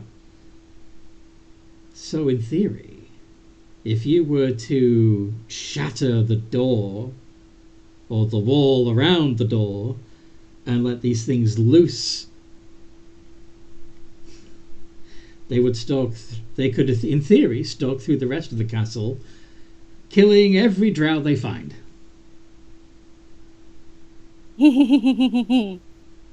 I cast Shatter on the door. Can I do it so the door falls on top of the Nightwalkers? Let's have a look. What you can do, since it's a 10-foot sphere, is you can catch the two Nightwalkers that are fighting Scarlet and Amalrock. Would have to could be caught in the blast. Oh, Do you want to do that? I don't think Blood Dancer would risk it, especially with the health of Murloc. But just the okay. So this circle would mostly be on the wall. Just the edge of it would be touching the heels of these. Did somebody leave?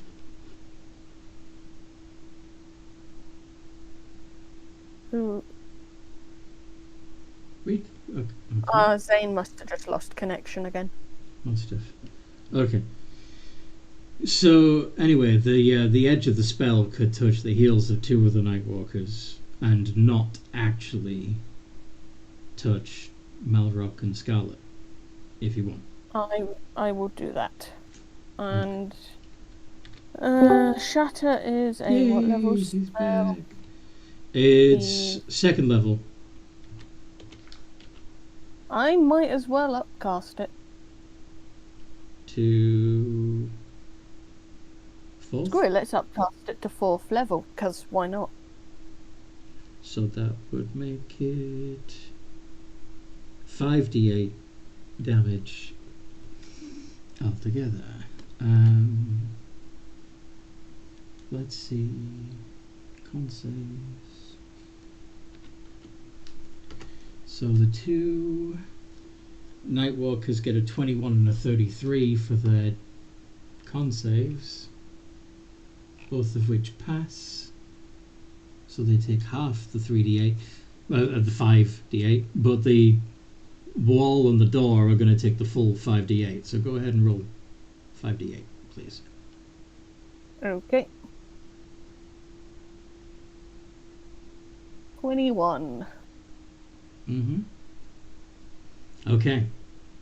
So you do 10 points of damage to each of these.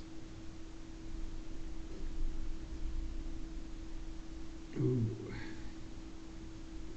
Nightwalkers. One of them looks very badly hurt. The Chihuahua is still yapping away, hasn't been affected at all. But the wooden doors, clearly having already taken a pounding from, shatter, leaving the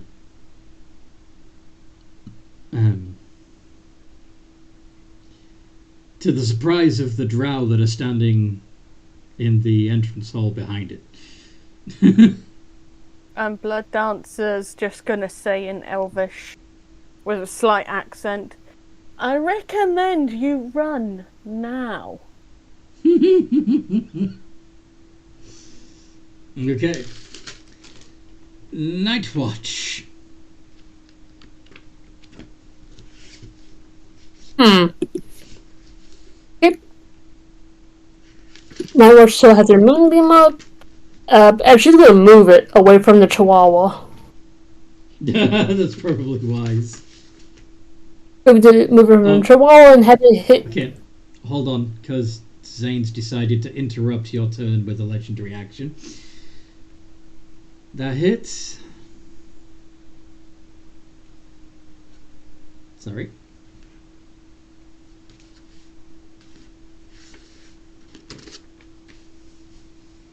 $10 points of damage.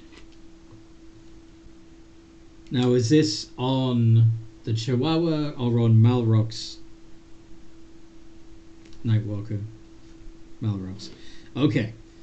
So, even with it only being 10 points of damage, that Nightwalker goes down.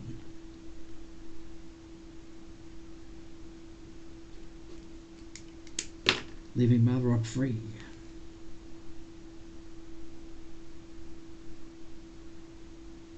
You go too fast, I might just roll all three at once next time.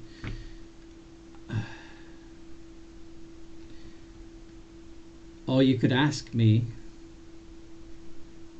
Anyway, Nightwatch.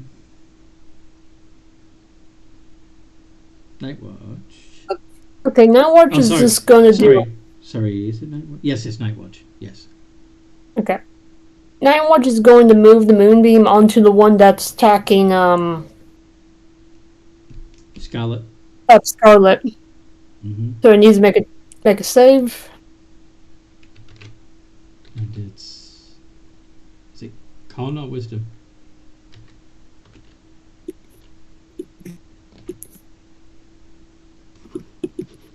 It's con, right?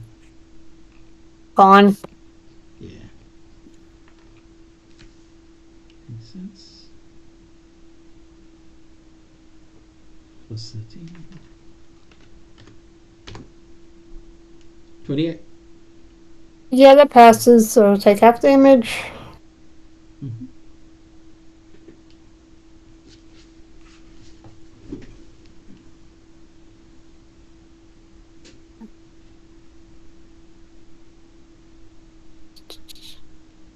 Let me just, okay, yeah, 5.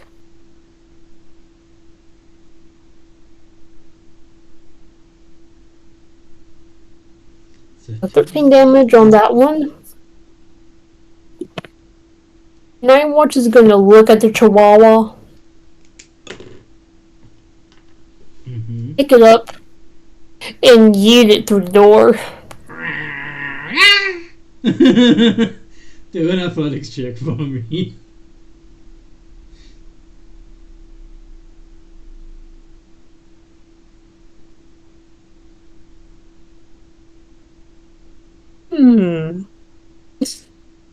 Not one, it was supposed to be 10. Nice. Okay. That was supposed to be 10, but yeah. So it was a 29. Or a 28, rather. Yeah. So yeah, you throw a chihuahua directly at the closest Drow soldier. And yeah, turn passes to Malrock. There's only one. There's only one Nightwalker still standing, and it's the one that Scarlet is fighting. There's also, but a bunch of Drow. Actually, I should roll for those. I should roll initiative for those Drow.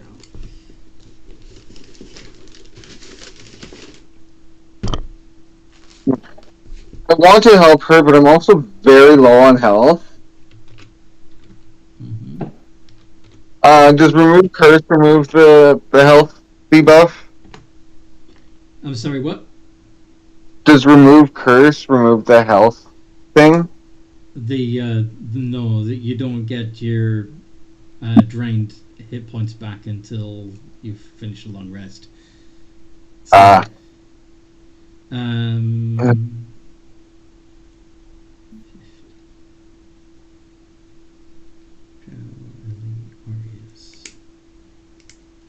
Sure, go for broken. I'll go for a rest after. Okay, so you're gonna charge in and help Scarlet? Yes. Go on then.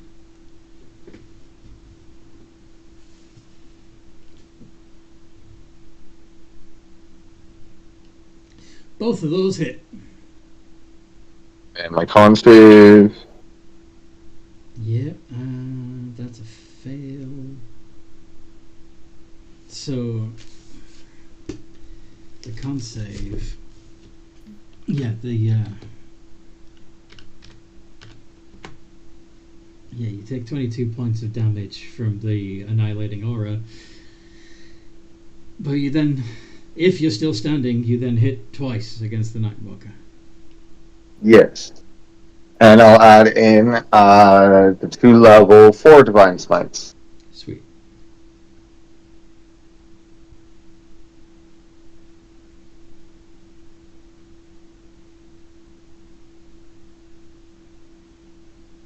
$87. Very nice.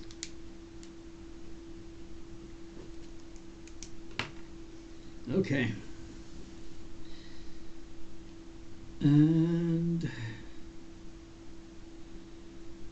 Rika.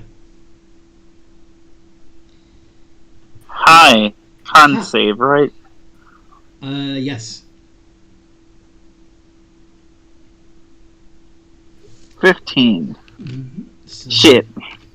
you get 66 damage. 23. There we go. And in terms of enemies, there's one Nightwalker in the throne room that is being attacked by Malrock and Scarlet.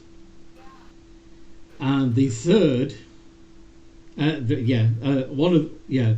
second one has been destroyed, and the third has been yeeted in Chihuahua form directly at the Drow. Given that it's only got 1 HP and it was hurled at quite some force, it's probably going to turn back into a Nightwalker on impact. Like a dog playing fetch, it goes after its Nightwalker. Or rather, the dog is a Nightwalker bum. Yeah. Anyway. But yeah, what do you want to do, Rika? Well, first, let's check. Did I get my breath weapon back? I got a 3. I don't get it back. Mm-hmm. So I rush after it. And you're gonna chase after that specific Nightwalker. Okay. Yeah, that's specific Nightwalker. Is it still in dog form? Or no, it's gonna when it hits the Drow, it turns back. So yeah, do you have something you can do against? That's GIF is funny. Against all the Drow and the Nightwalker all at once? Not at once because my breath weapon didn't recharge. But after my turn, I will. Okay. So, all on the creature. So, all 4 of those attacks would hit the Nightwalker. Okay.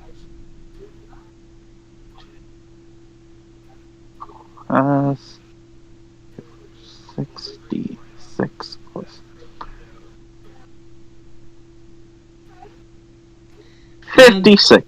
That is enough to destroy the Nightwalker. And just for fun, let's have 36 points of damage. Roll over, cleave style, to the Drow. Okay. And then on my turn, I'm going to use. And on the end of the next turn, I'm going to use my wing attack. Just so you know. But that's my current turn over. I appreciate that. On Scarlet's turn. First thing she would have to do is make a con save.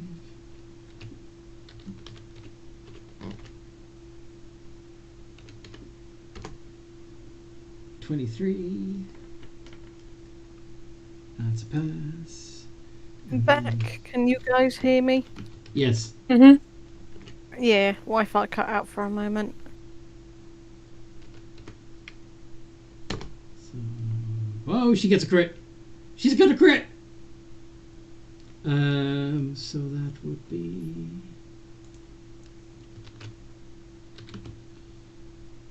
5d6.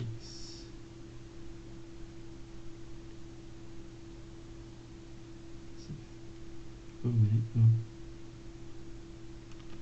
Let me see.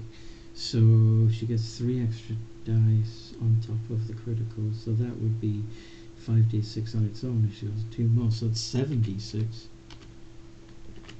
plus 33 plus 74 divided by 2.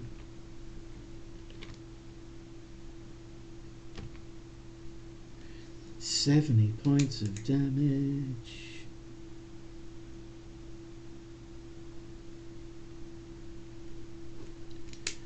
And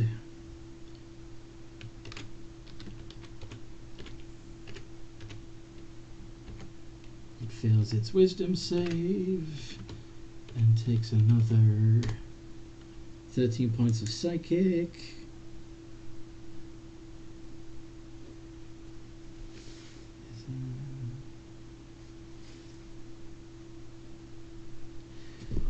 All in all, more than enough to get rid of that Nightwalker. So all the Nightwalkers are destroyed, but now you've got Drow to deal with.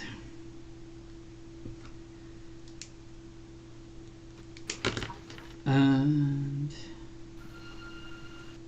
okay. At the end of Scarlet's turn, Rika, would you like to take your legendary action? Yes, they need to make strength saving throws. Strength saves. Yep. Alright.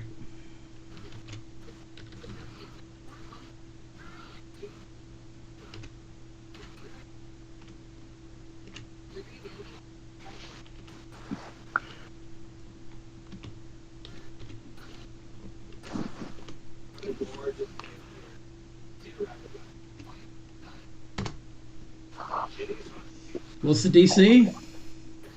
Only one passes, and that's the 20. It meets it, beats it. So 21. All right. So they all take 15 points of bludgeoning damage, except for the nat 20. That one takes no damage. Mm-hmm. And the rest are knocked prone. So Skittles. Yep.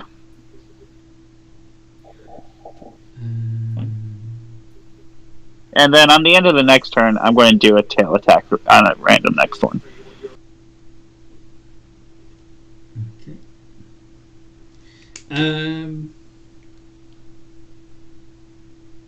Cool. So it would be the Drow next. They are going to stand up, surround the dragon. Mm-hmm.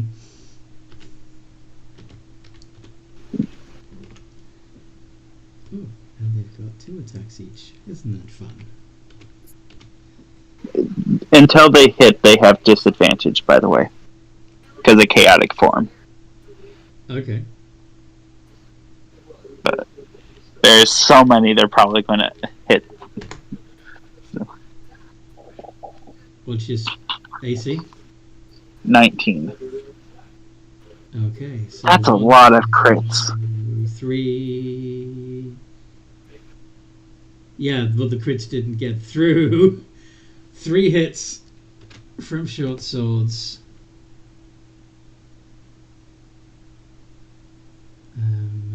3d6 plus 12 plus. How do you feel about poison damage? Can you separate the poison from their swords? Never mind. Does 9, 6, 11. 23 divided by 2 is 12. It's 11. 11. You round down. Okay. 8, 10,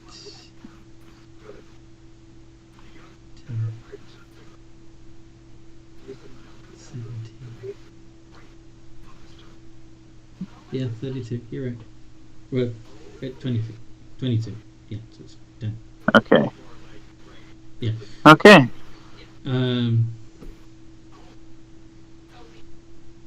Ouch. So yeah, you take 34 points of damage. Sounds good. Anyway. Anyway.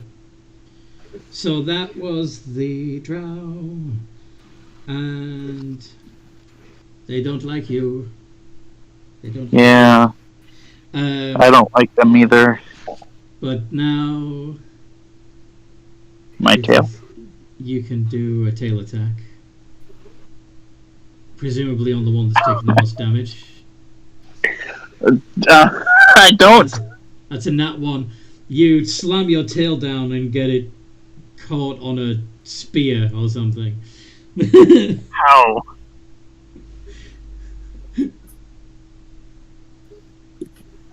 $19 points of damage. Ow! Marcy. She's gonna cast heal on Rika. Mm-hmm. Okay. How bad are you looking? You got 70 hit points back, providing that you actually have the max HP available to take all of it. I don't have the max HP to take all of it. So that's...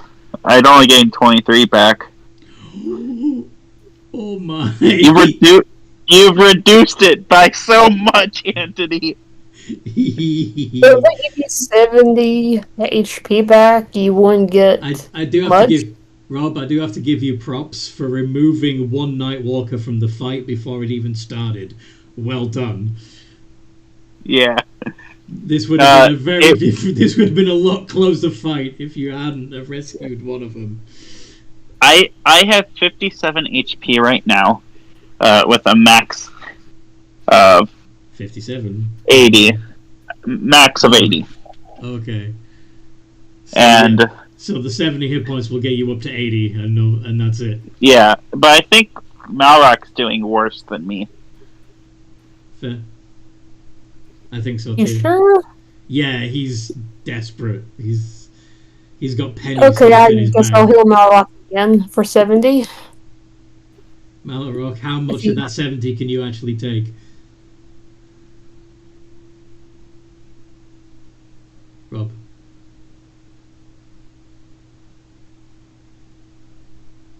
Trevor.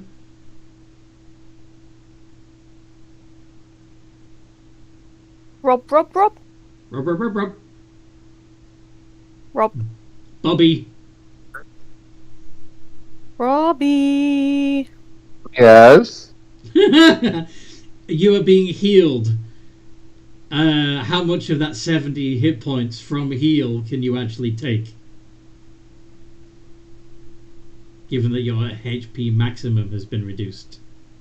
Roughly 60. Okay, so he can accept more of it than the dragon could.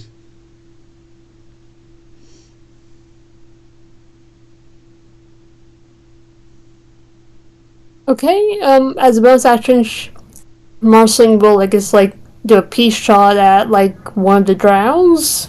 Go for it. That's a hit.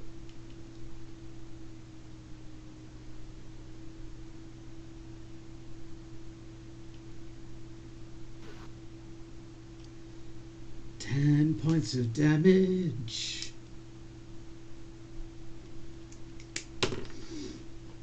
Okay. Blood Dancer. You're going to come out of your corner now.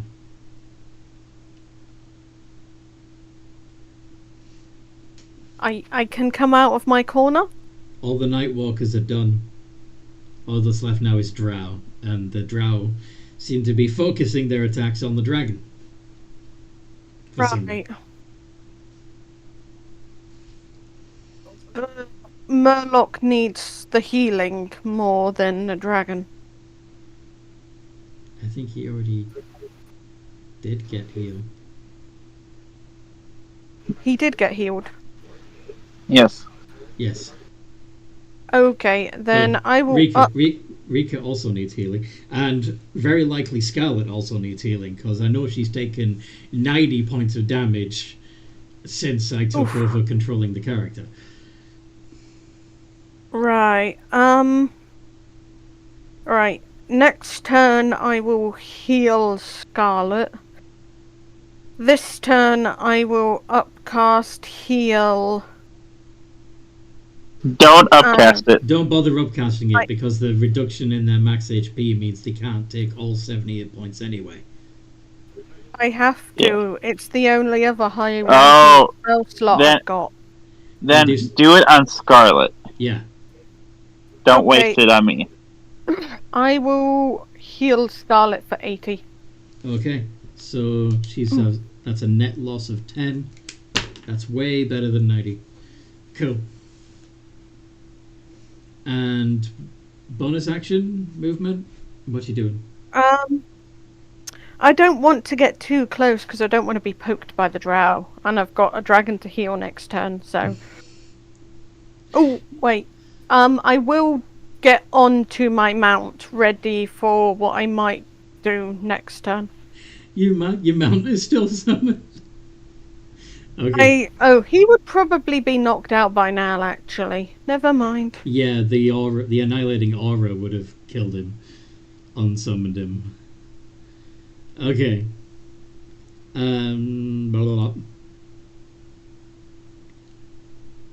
It is Nightwatch's turn. Right. She's gonna move her moonbeam onto some drow. Okay.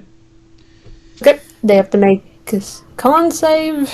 Mm-hmm.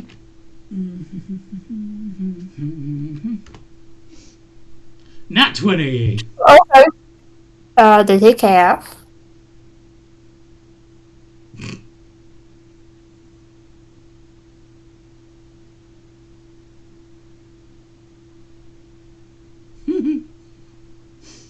Talking is a free action. 12.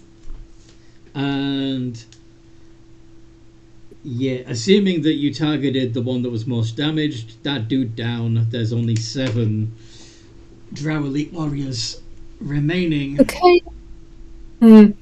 Hey, that was just my bonus action. Let me take a look. By the AoE stuff.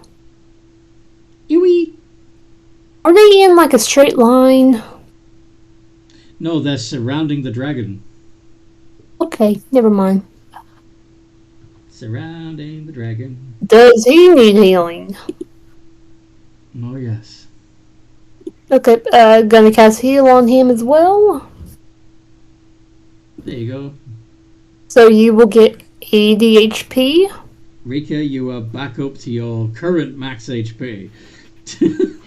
Of 80 HP.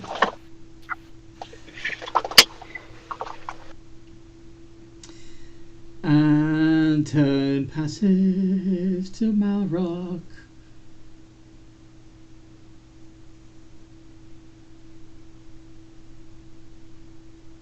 Rob. Robert.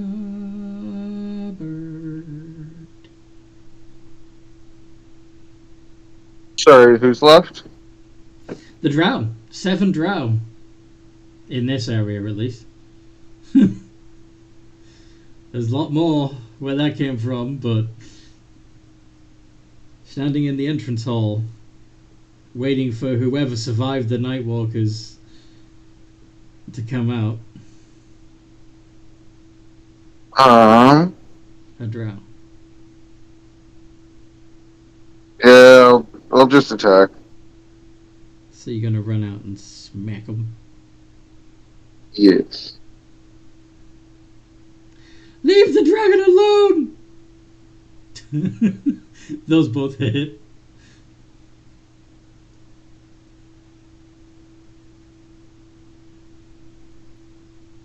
$36. Alrighty.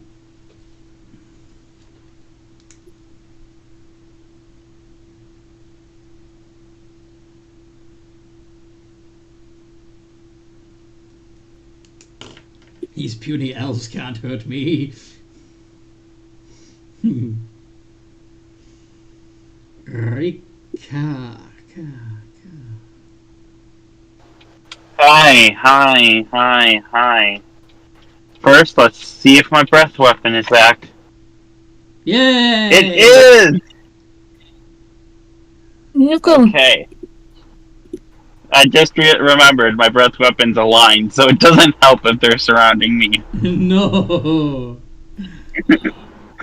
But, you know what? Let's fuck that one elf in particular. Can it make a dex save?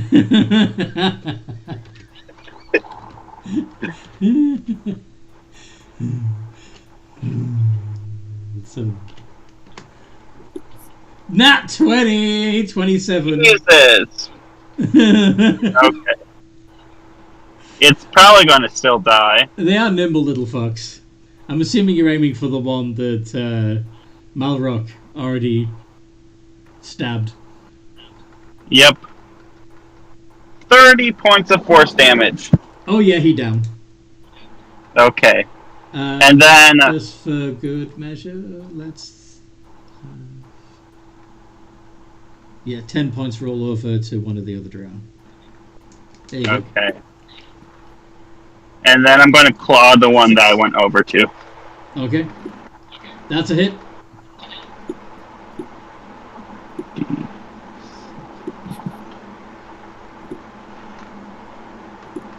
$20 points of damage. 20 points of damage. Alright. And wild magic, I get a 31. What's a 31? 31. You're back in the car, aren't you? Yes, I am. I'm going to go get Pizza Hut. The whole Pizza Hut? Maybe a whole Pizza Hut if it's in the budget. Are you ready for this? You are transported to the astral plane until the end of your next turn. After which time After which time you return to the space you previously occupied or the nearest unoccupied space, if that space is occupied. So yeah, you do your attacks and then go poof. I do my attacks. I do my attacks and think, shit, I might die, and then Wild Magic's like, I got you, homie, and pulls me away. He's floating around backstage of reality. Okay.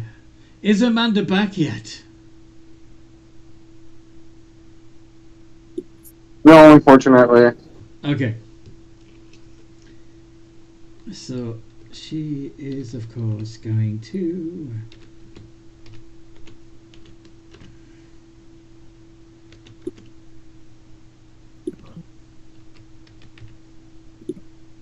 charge.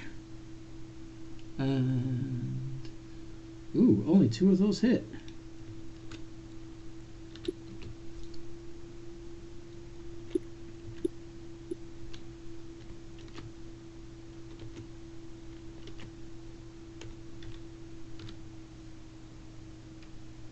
Oh yeah, let's do...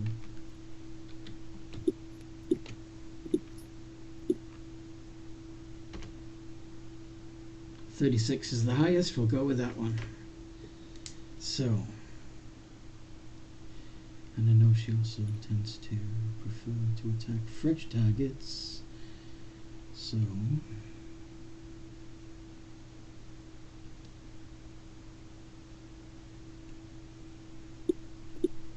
yeah.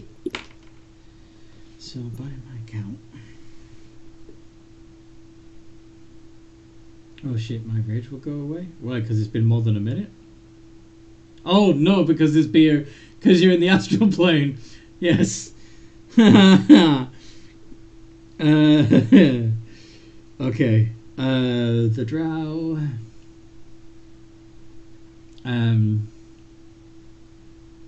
Of which there are 6 left. Yes. 3 are going to attack Malrock and 3 are going to attack Scarlet. Since the dragon is no longer there. So the ones attacking Malrock. 16, 10, and 25. I'll take it only... oh shit, I'm silly. They have 2 attacks each, so that should have been... what the fuck are you doing, Donnie? 7. There we go. So, I believe, Malrock, only 3 of those get through your armor, yes? The 25, the 18, and the 20? Rob? Yes. Okay. So that's 3, 6, plus 12, plus 9, d6 of poison. 46 points of damage altogether against Malrock. And then...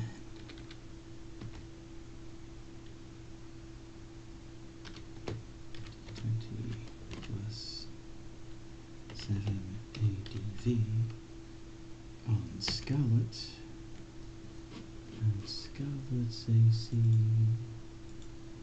is 20, so 4 of them get through.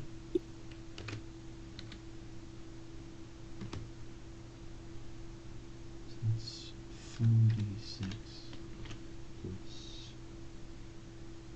16 plus 12d6 of poison damage. So that's 77, so Scarlet is back to having taken 87 points of damage. Oh, wait a minute. Oh, yeah. Duh. Okay. And then it's Marcy's turn. Okay. So Rika's gone. Yeah. And you don't know why, you don't know how, you don't know where he's gone. He's just gone. I'm tempted to use shape change. What kind of creature do you think would be cool for her to turn into? For Marcy to turn into? Yes. I'm debating either needs a dragon or... Let's see. You assume the form of a different creature. The new form can be of any creature with a CR rating equal to your level or lower. The creature can't be a construct or an undead, and you must have seen the sort of creature at least once. You transform into an average example of that creature, one without any class levels or spellcasting. Yeah, maybe not. I'll think of something else.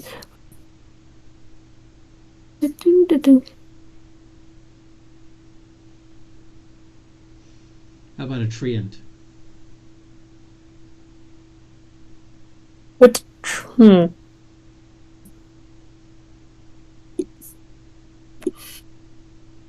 Indeed.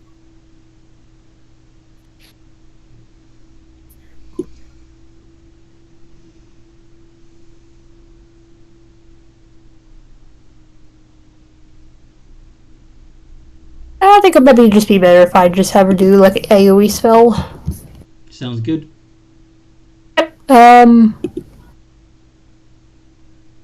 Are the drows within a 40-foot square? Mm-hmm.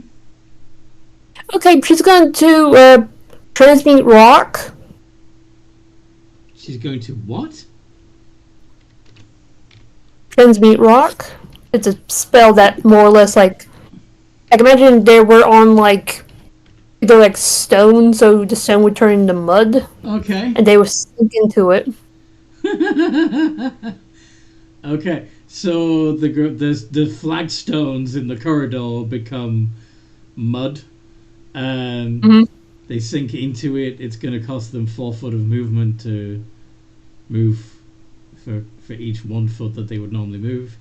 Any creature on the ground when you cast a spell must make a strength save. Okay, so the drow 60, 20 plus 1. What's the DC? It would be a 19. Okay, so one of them passes. Scarlet, who would be in there too, has a plus 13 with advantage on strength checks while she's raging. So yeah, she's fine. Malrock, how do you do with a strength check?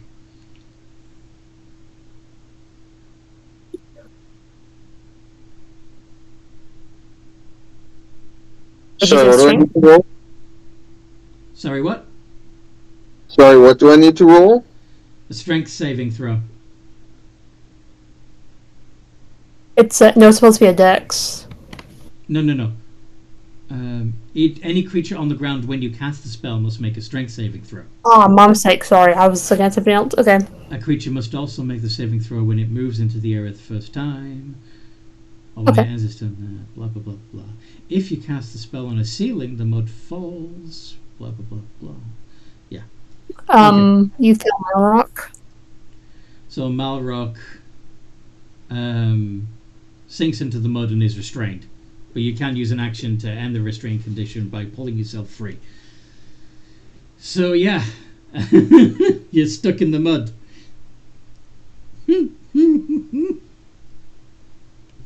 And I recommend pulling yourself free before she transmutes the mud back into rock.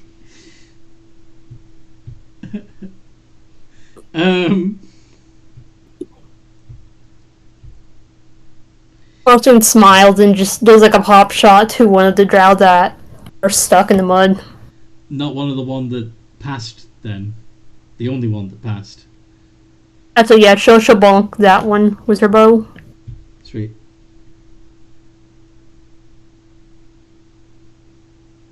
Not supposed to be Hit. 12, but that probably still hit.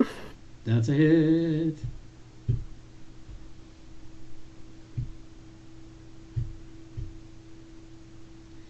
Get in the mud! Get in the mud! No! You will get in the mud! I refuse. I don't like the mud. Too bad!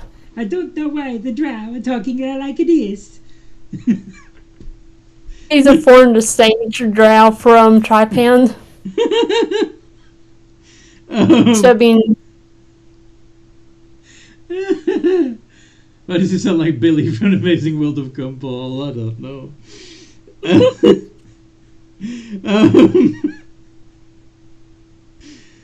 Alright, that was Marcy, yes?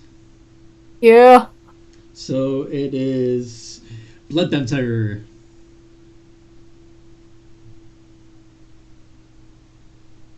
Blood Dancer? Blood Dancer! Yes. Blood Dancer could not find the unmute button, but Blood Dancer has found it. What do you do?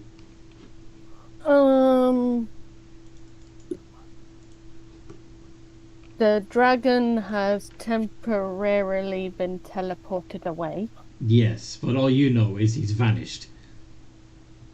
You don't know where to, and how long for, or anything. It's Rika. That dragon will find its way back. Okay. Upped out on Hellhound Not Mastiff. Not on the Hellhound, because it would have been destroyed. So you'd have to recast it if you want to ride it again. Okay. Can I please upcast Spirit Guardians Mm-hmm. to level... 4's the highest you can go at the moment, isn't it? Yes. Yeah, let's up it to level 4. Mm-hmm. And what does that do? You're at the other end of the throne room from all of the fighting, so... Okay. How far away is that? About 60 feet. At least. Okay, then I better start speed walking my way there, because I used an action to cast Spirit Guardians. Yes, so you get 30 feet. Yee. And Blood Dancer is going to say in Elvish, with a bit of an accent, I keep telling you, you better run. You better run faster than my bullet. Yes.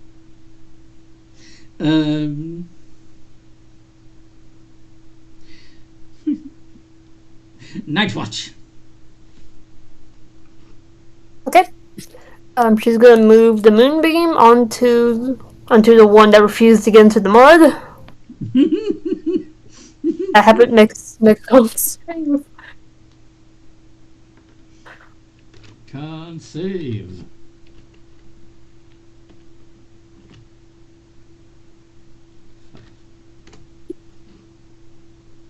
$16. Okay, it fails, so do 10. 24.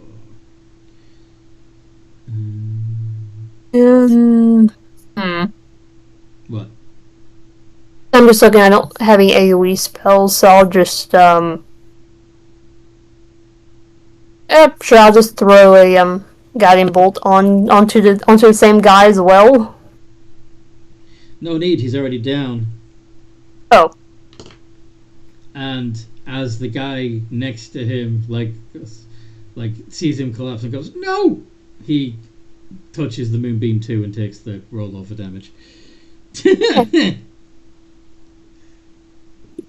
Actually, that's all something else to be mean. I cast Silent Wait, no, never mind. I don't cast silence. That's a concentration spell. If you want to do guiding bolt on the next guy, by all means. Okay, sure. Guiding bolt. A guiding bolt. It will hurt the Italian Drow.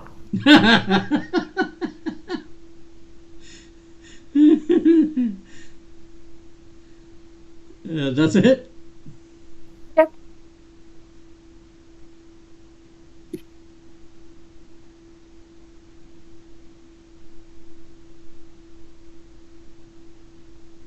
How much damage?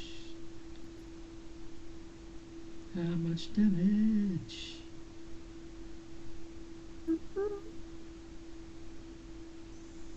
Yeah, I'm just trying to find damage. Okay, 6. Yeah! That's all our ones. That's enough. He'd taken quite a bit of damage already. There are now only 4 drow still standing.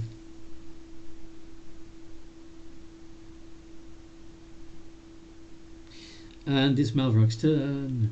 But Malrock, if you attack the drow, which you can, you would do so at disadvantage because you're restrained. Alternatively, you can use your action to pull yourself out of the mud and get out of the muddy area.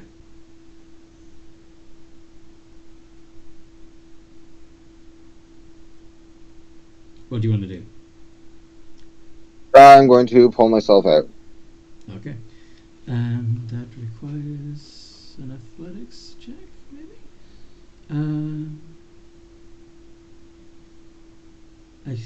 Okay, no, there's no roll. You just pull yourself free. Awesome. So yeah, use your action to climb out, and your movement to get out of the muddy area. Yes? Yes. Okay. Rika, you continue to float around in the astral plane until the end of your turn. I actually got some things to do. So first I'm going to recharge see if I recharge my breath weapon. Which you do. I do. And I'm going to hold my action for when I come out to fuck a single elf over with my breath weapon attack.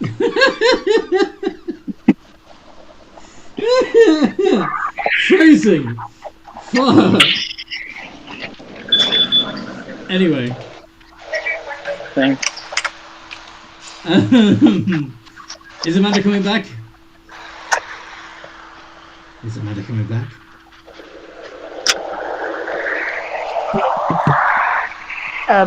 Zane?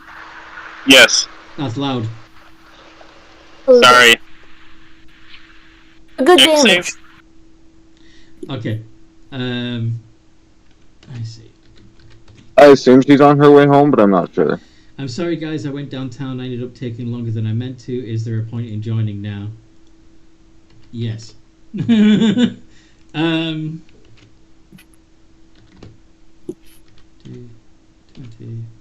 plus 7. 14. Failure. Well, they'd have disadvantage, but anyway, it's still a fail. So I come back, and I imagine my face is right next to this elf. It's the first thing I see, and I just open my mouth and obliterate it. You don't know you're coming back, but okay.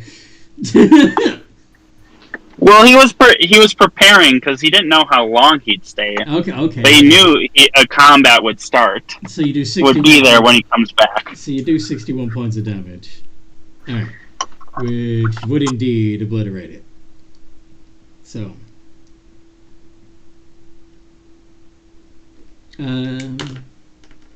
So by my count, there's only 3 elves left. And Scarlet, is she about to come back on?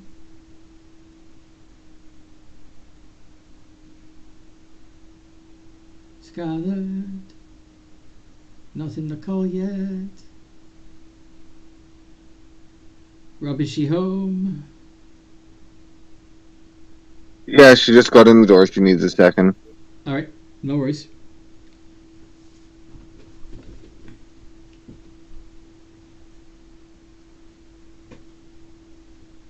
I want Scarlet Hooks. Patience, Iago.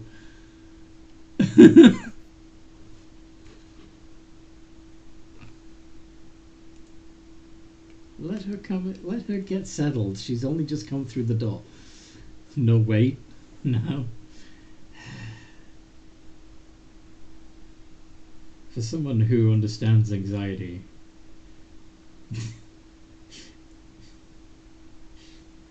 you're not always very kind to others.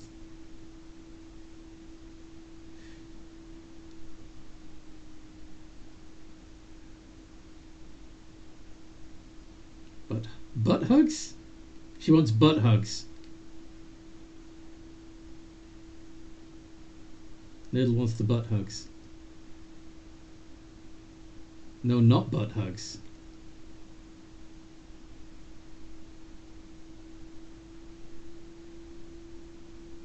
What? Okay. Okay. Hugs the Night Watch. Okay. But not with your butt. Right? Yay, Amanda! Quick question for you before we get into your round of combat. How many hit points did you have left when you left me in charge of your character?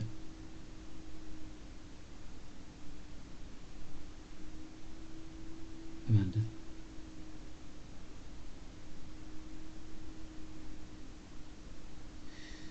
Okay, she seems to be having audio issues. Can you hear me now? Yay! I can hear you. How many hit points did you have left? I don't know. I don't know where my last sheet is. I'm looking for it. Okay. I don't think it was a lot. What were we doing the last? Can you just try and refresh my memory a bit? Okay, so you're in the middle of a fight. You were there were 3 Night Walkers, and you were helping to fight one of them. Oh yes, that was with when I went after the big guy, and one of the players was like, "Why?" What? Leatherhead. That's a different game. Okay. Fuck. Okay, just forget it. Just ignore me. Scarlet, the Magma Method, had how many hit points left today?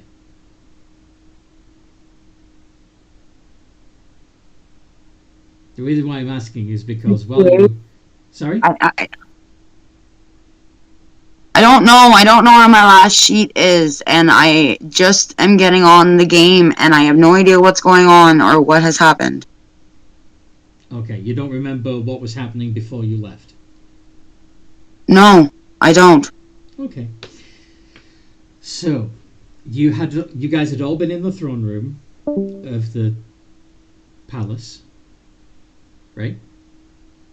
The previous game, the group had stormed into the throne room and defeated the Drow that they found there.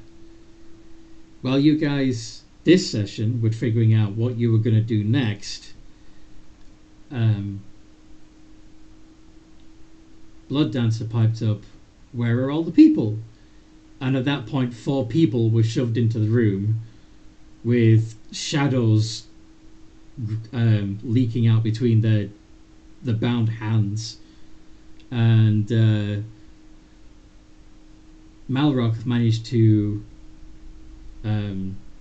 untie one of them and remove the curse on the gemstone that was tied in the guy's hands, but the other 3 turned into being these big towering shadow monsters called Nightwalkers, and the fight began. And yes, you were doing quite well. However, there had been some damage rollover from the previous week, because like I said, you've been fighting Drow then, So I know you didn't have 300 still. What I wanted to know was whether or not she had more than 90 hit points left. Me or the other girl? Your character. Yes, because my hit points are pretty hefty. I think I have like 113 or something like that. You had 113. Okay, cool. So Double 300, not 115. yeah, but it was less than 300 because you'd already been fighting the previous week. I would guesstimate about 150 left after the damage she took. Fair enough. From last game. Okay, so during this fight, while you were gone, you went down. You took 90 points of damage, but then you were healed, and then you took another 87 points of damage. So, if you were at 150, and then so 150 minus 87.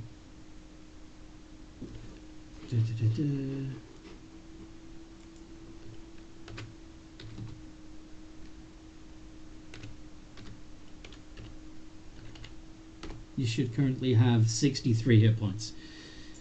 Okay, so bearing that in mind, the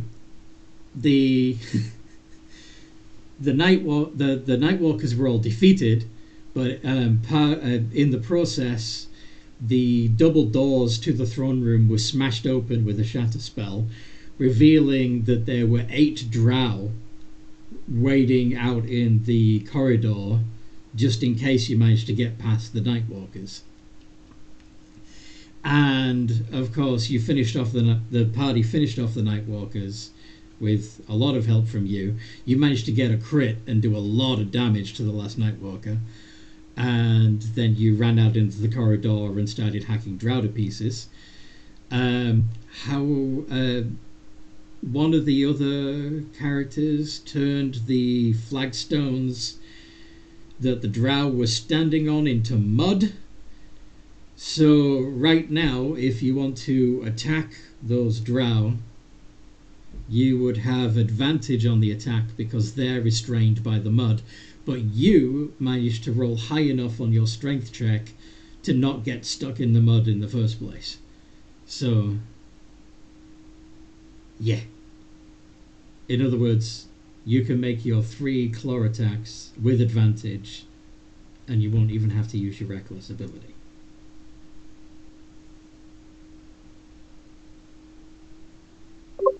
Well, damn. Mm-hmm. Let's do it. All right. 3 iterations of D20 plus 13 with advantage. Please.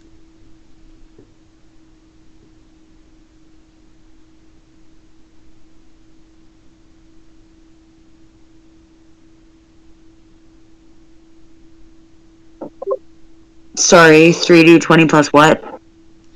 3 iterations of D20 plus 13 with advantage. Please.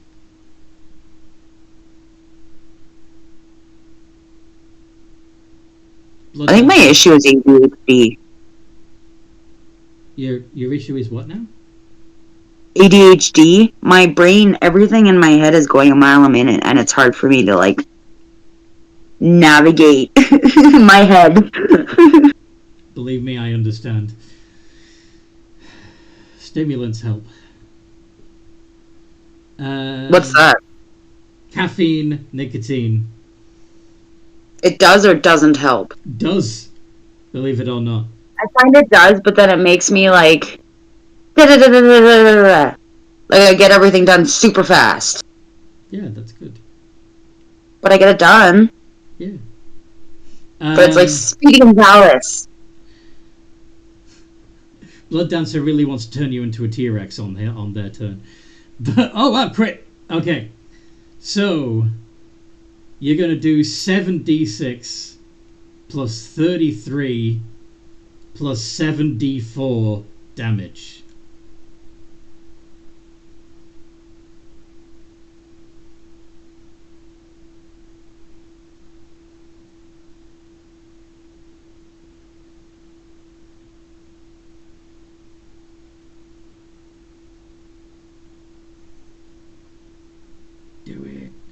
81. Okay. That's gonna wipe another. Let's see, actually. Yeah. That's gonna take out another 2 guys. There's only 1 drow left.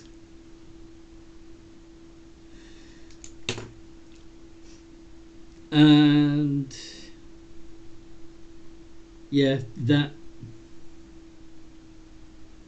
drow, noticing that he's got a dragon to the left of him, a paladin to the right, and a barbarian in front of him, is still going to be more afraid of... He's still more afraid of the matron mother than he is of you guys. But he takes his sword.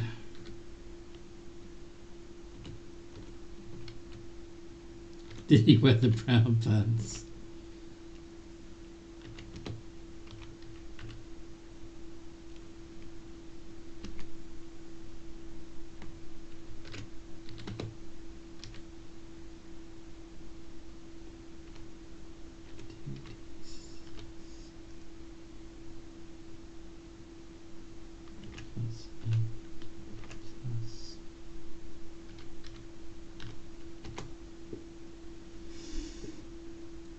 And he dies.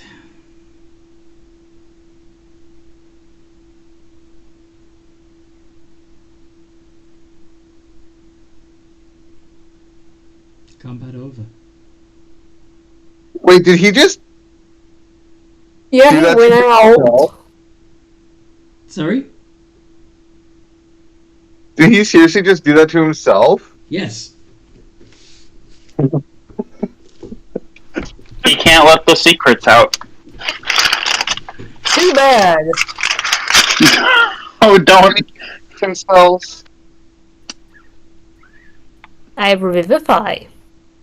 Oh, you're evil. Do it.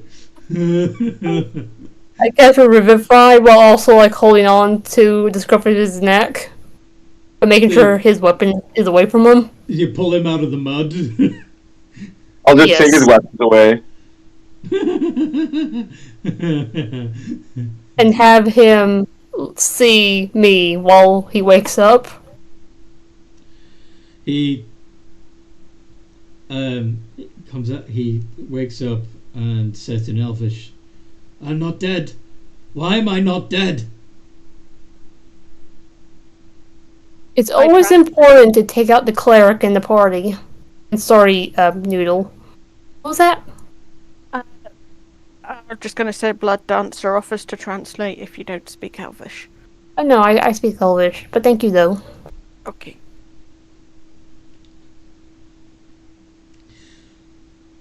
Please Now I'm gonna ask. kill me before the mother does. Oh no, we'll get to that, but first, you're gonna spill all of your secrets. I have no secrets. I am but a male. I am told nothing.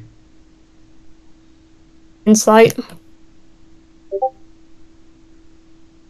Go for Will it. my passive just like know he's lying or not? He's not lying. The men in Drow society are treated like shit. Okay then, I snap his neck. Ah, wow. Yep, we're the bad guys. Him?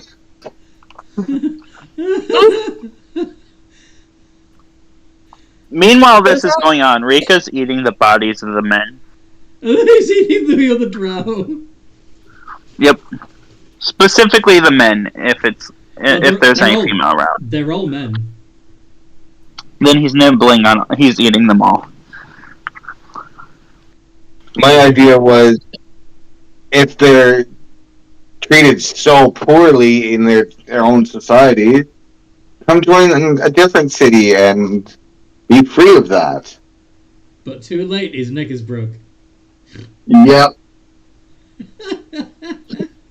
gonna. I'm sorry. I was just very vicious. I just like. Look, He look, petted. they nuked us. We nuked them. She petted the bunny They got too a capital hard. city. I'm just tired of all this finding war. I just want to get it done.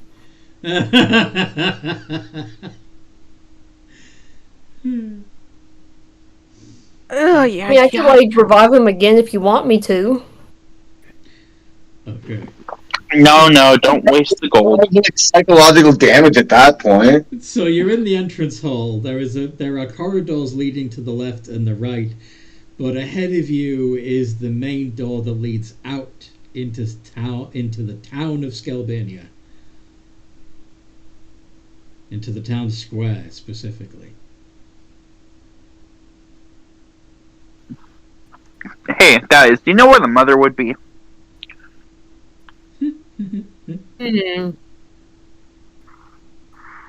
Insight on what a good position she would be. Look, could I roll insight? Blood Dancer might actually have an idea growing up where Drow are somewhat common. Roll history. Marcin will give you guidance, help you out. Thank you, because I'm gonna need it.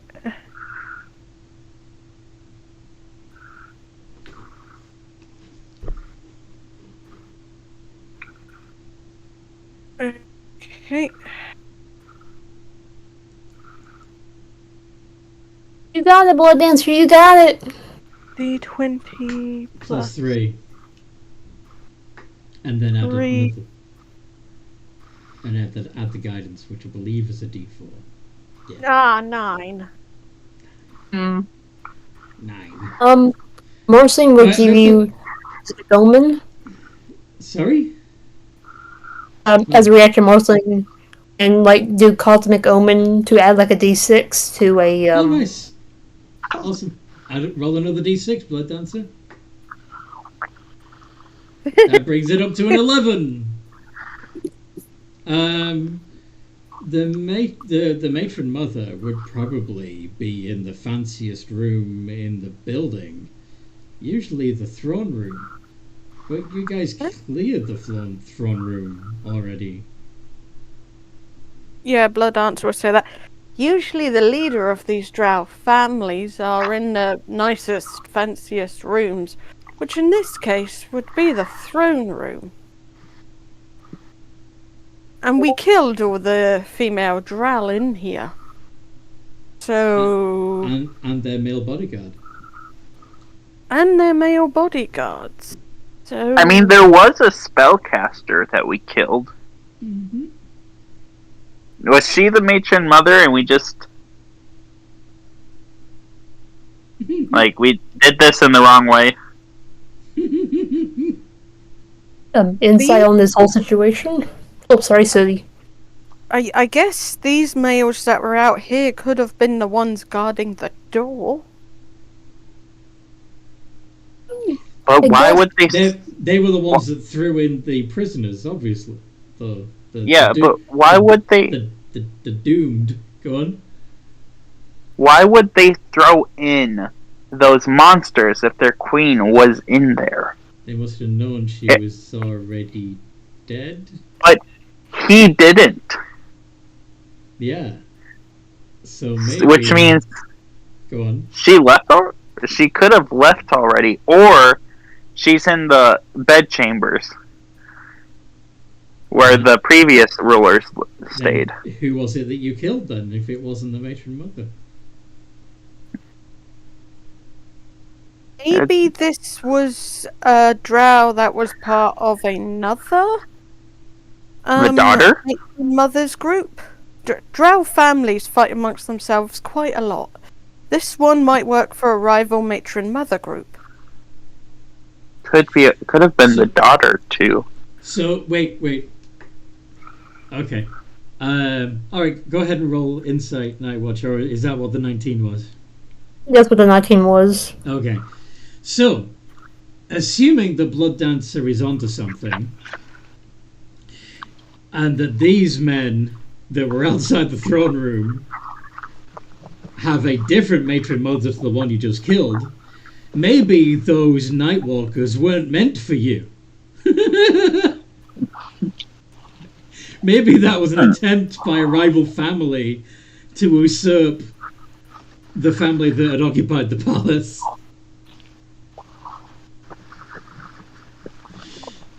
Maybe those Nightwalkers were intended to kill the matron mother of the other clan. Do you guys ever think that there's gonna be a point where the Drows just kill each other off? Oh, 100%. Their race is extinct already. Look, that's literally what their society is based off, stabbing each other in the back. It's considered an insult if you don't attempt to do it in their culture. Mm-hmm. Yeah, but there's gonna be a point where there's not enough Drow to sustain a society, and also the gene pool just causing weird stuff. At that point, most likely Loth will just find another race to play with and eventually turn into Drow. Does anybody want to do a Arcana or History check at this point? I can do that. That's my Arcana. That is the wrong server. Don't send that in there. Don't super noodle. Don't be a noodle. 17. Does anybody want to guidance that or Bardic Inspire that? Guidance. Oh yeah, right. Add a D10. A D10 and a D4 for Eureka. Nice. That's 7. better. That's better. That brings it to a 24. Alrighty. So, elves in general are kind of weird when it comes to the afterlife. They don't pass on to a heavenly reward like humans do. They get recycled, reincarnated as new elves. So, but the Drow, it's believed that instead of the souls being recycled whole, they're sort of mashed up, consumed, and spat out again by Lolth before being crammed into a new Drow body. And sometimes, if there isn't a pure enough Drow available, then it ends up being a half Drow or a Drider or something. But yeah, there's like a set volume of Drow souls, and they are Drow souls are Kit Kats.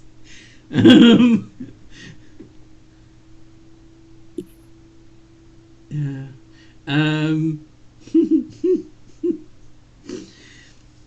So yeah, they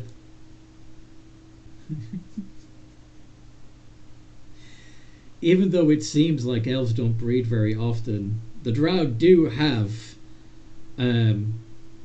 breeding pens for that's what a lot of the men are used for. The most attractive and impressive specimens are used for breeding purposes. Sometimes after serving in the forces and surviving, that their reward for serving their house well is they get to impregnate the matron mother herself. I'm down for that reward. She might eat you afterwards. She might very well eat you afterwards. How are you going to eat a dragon? Not possible. She wouldn't even contemplate a dragon unless you fooled her into thinking you were a Drow somehow. It's possible. Or even a human, maybe. New side quest unlocked. Or a Garistro demon. They seem to like those too. Well, is it Garistro or is it Glabrazu? Glabrazu demons. How do we eat a dragon? Cut it up into steaks. This is true. But yeah, the chances of you surviving the copulation are slim. This is true. But they do. This is my personal headcanon. I don't think this comes up. I don't think this is written officially anywhere. But there is a certain spideriness to the way that they produce children. Huh. They don't have one because they do need new bodies to replace all the people all the drow that get killed, and there's a concerted effort to breed stronger, sexier, better drow. But yeah, they would have twins, triplets, quadruplets, quintuplets, broods, basically, of baby drow. Some of which won't survive very long after their birth. Because, friggin' eugenics and all that. But, yeah, they're in a holding pattern. They may not be growing as a population, but yeah.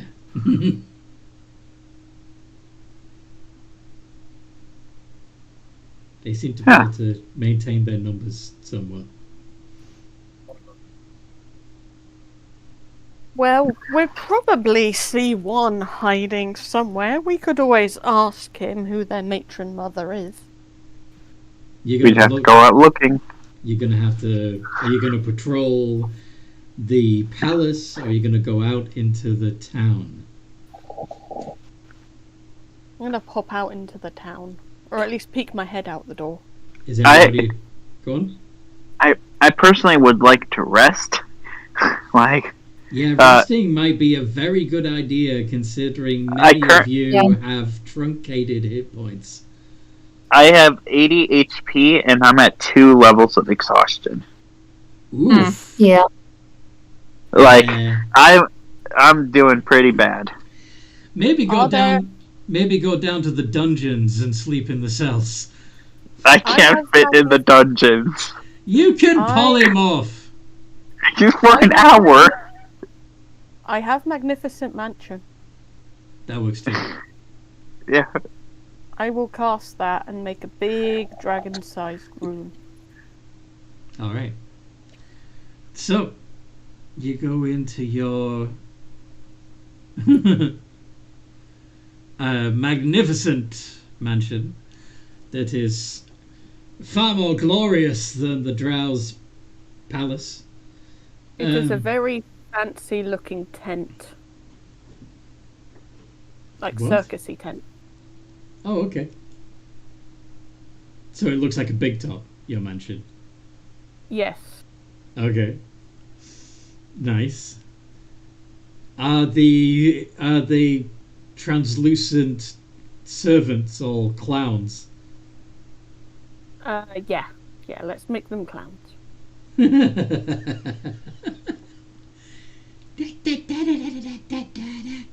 Okay, so Master, you're scared of the clowns. You have every right to be. A dancer will shift them into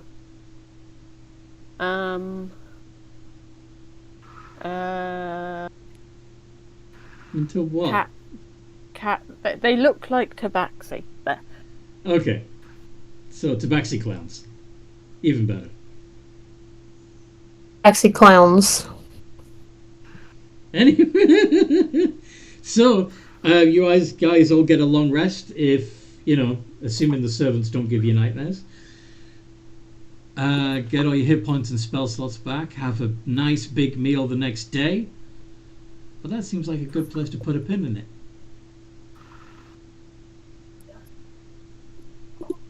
Sounds good to me. Yeah, sounds good. Awesome. Can't sleep, clown will eat me. Exactly. So, I hope you guys listening have enjoyed this as much as we've enjoyed playing, and that you like, subscribe, and ring the bell and all that good stuff. You're also more than welcome to join our Games and Geekery Discord server. There is a link in the description below, or you could just search Discord for Games and Geekery. There's also a Patreon if you want to be super awesome and supportive and try to improve the quality of these videos. And in the meantime, no matter what role you play, have a good game. Have a good game. Have a good game.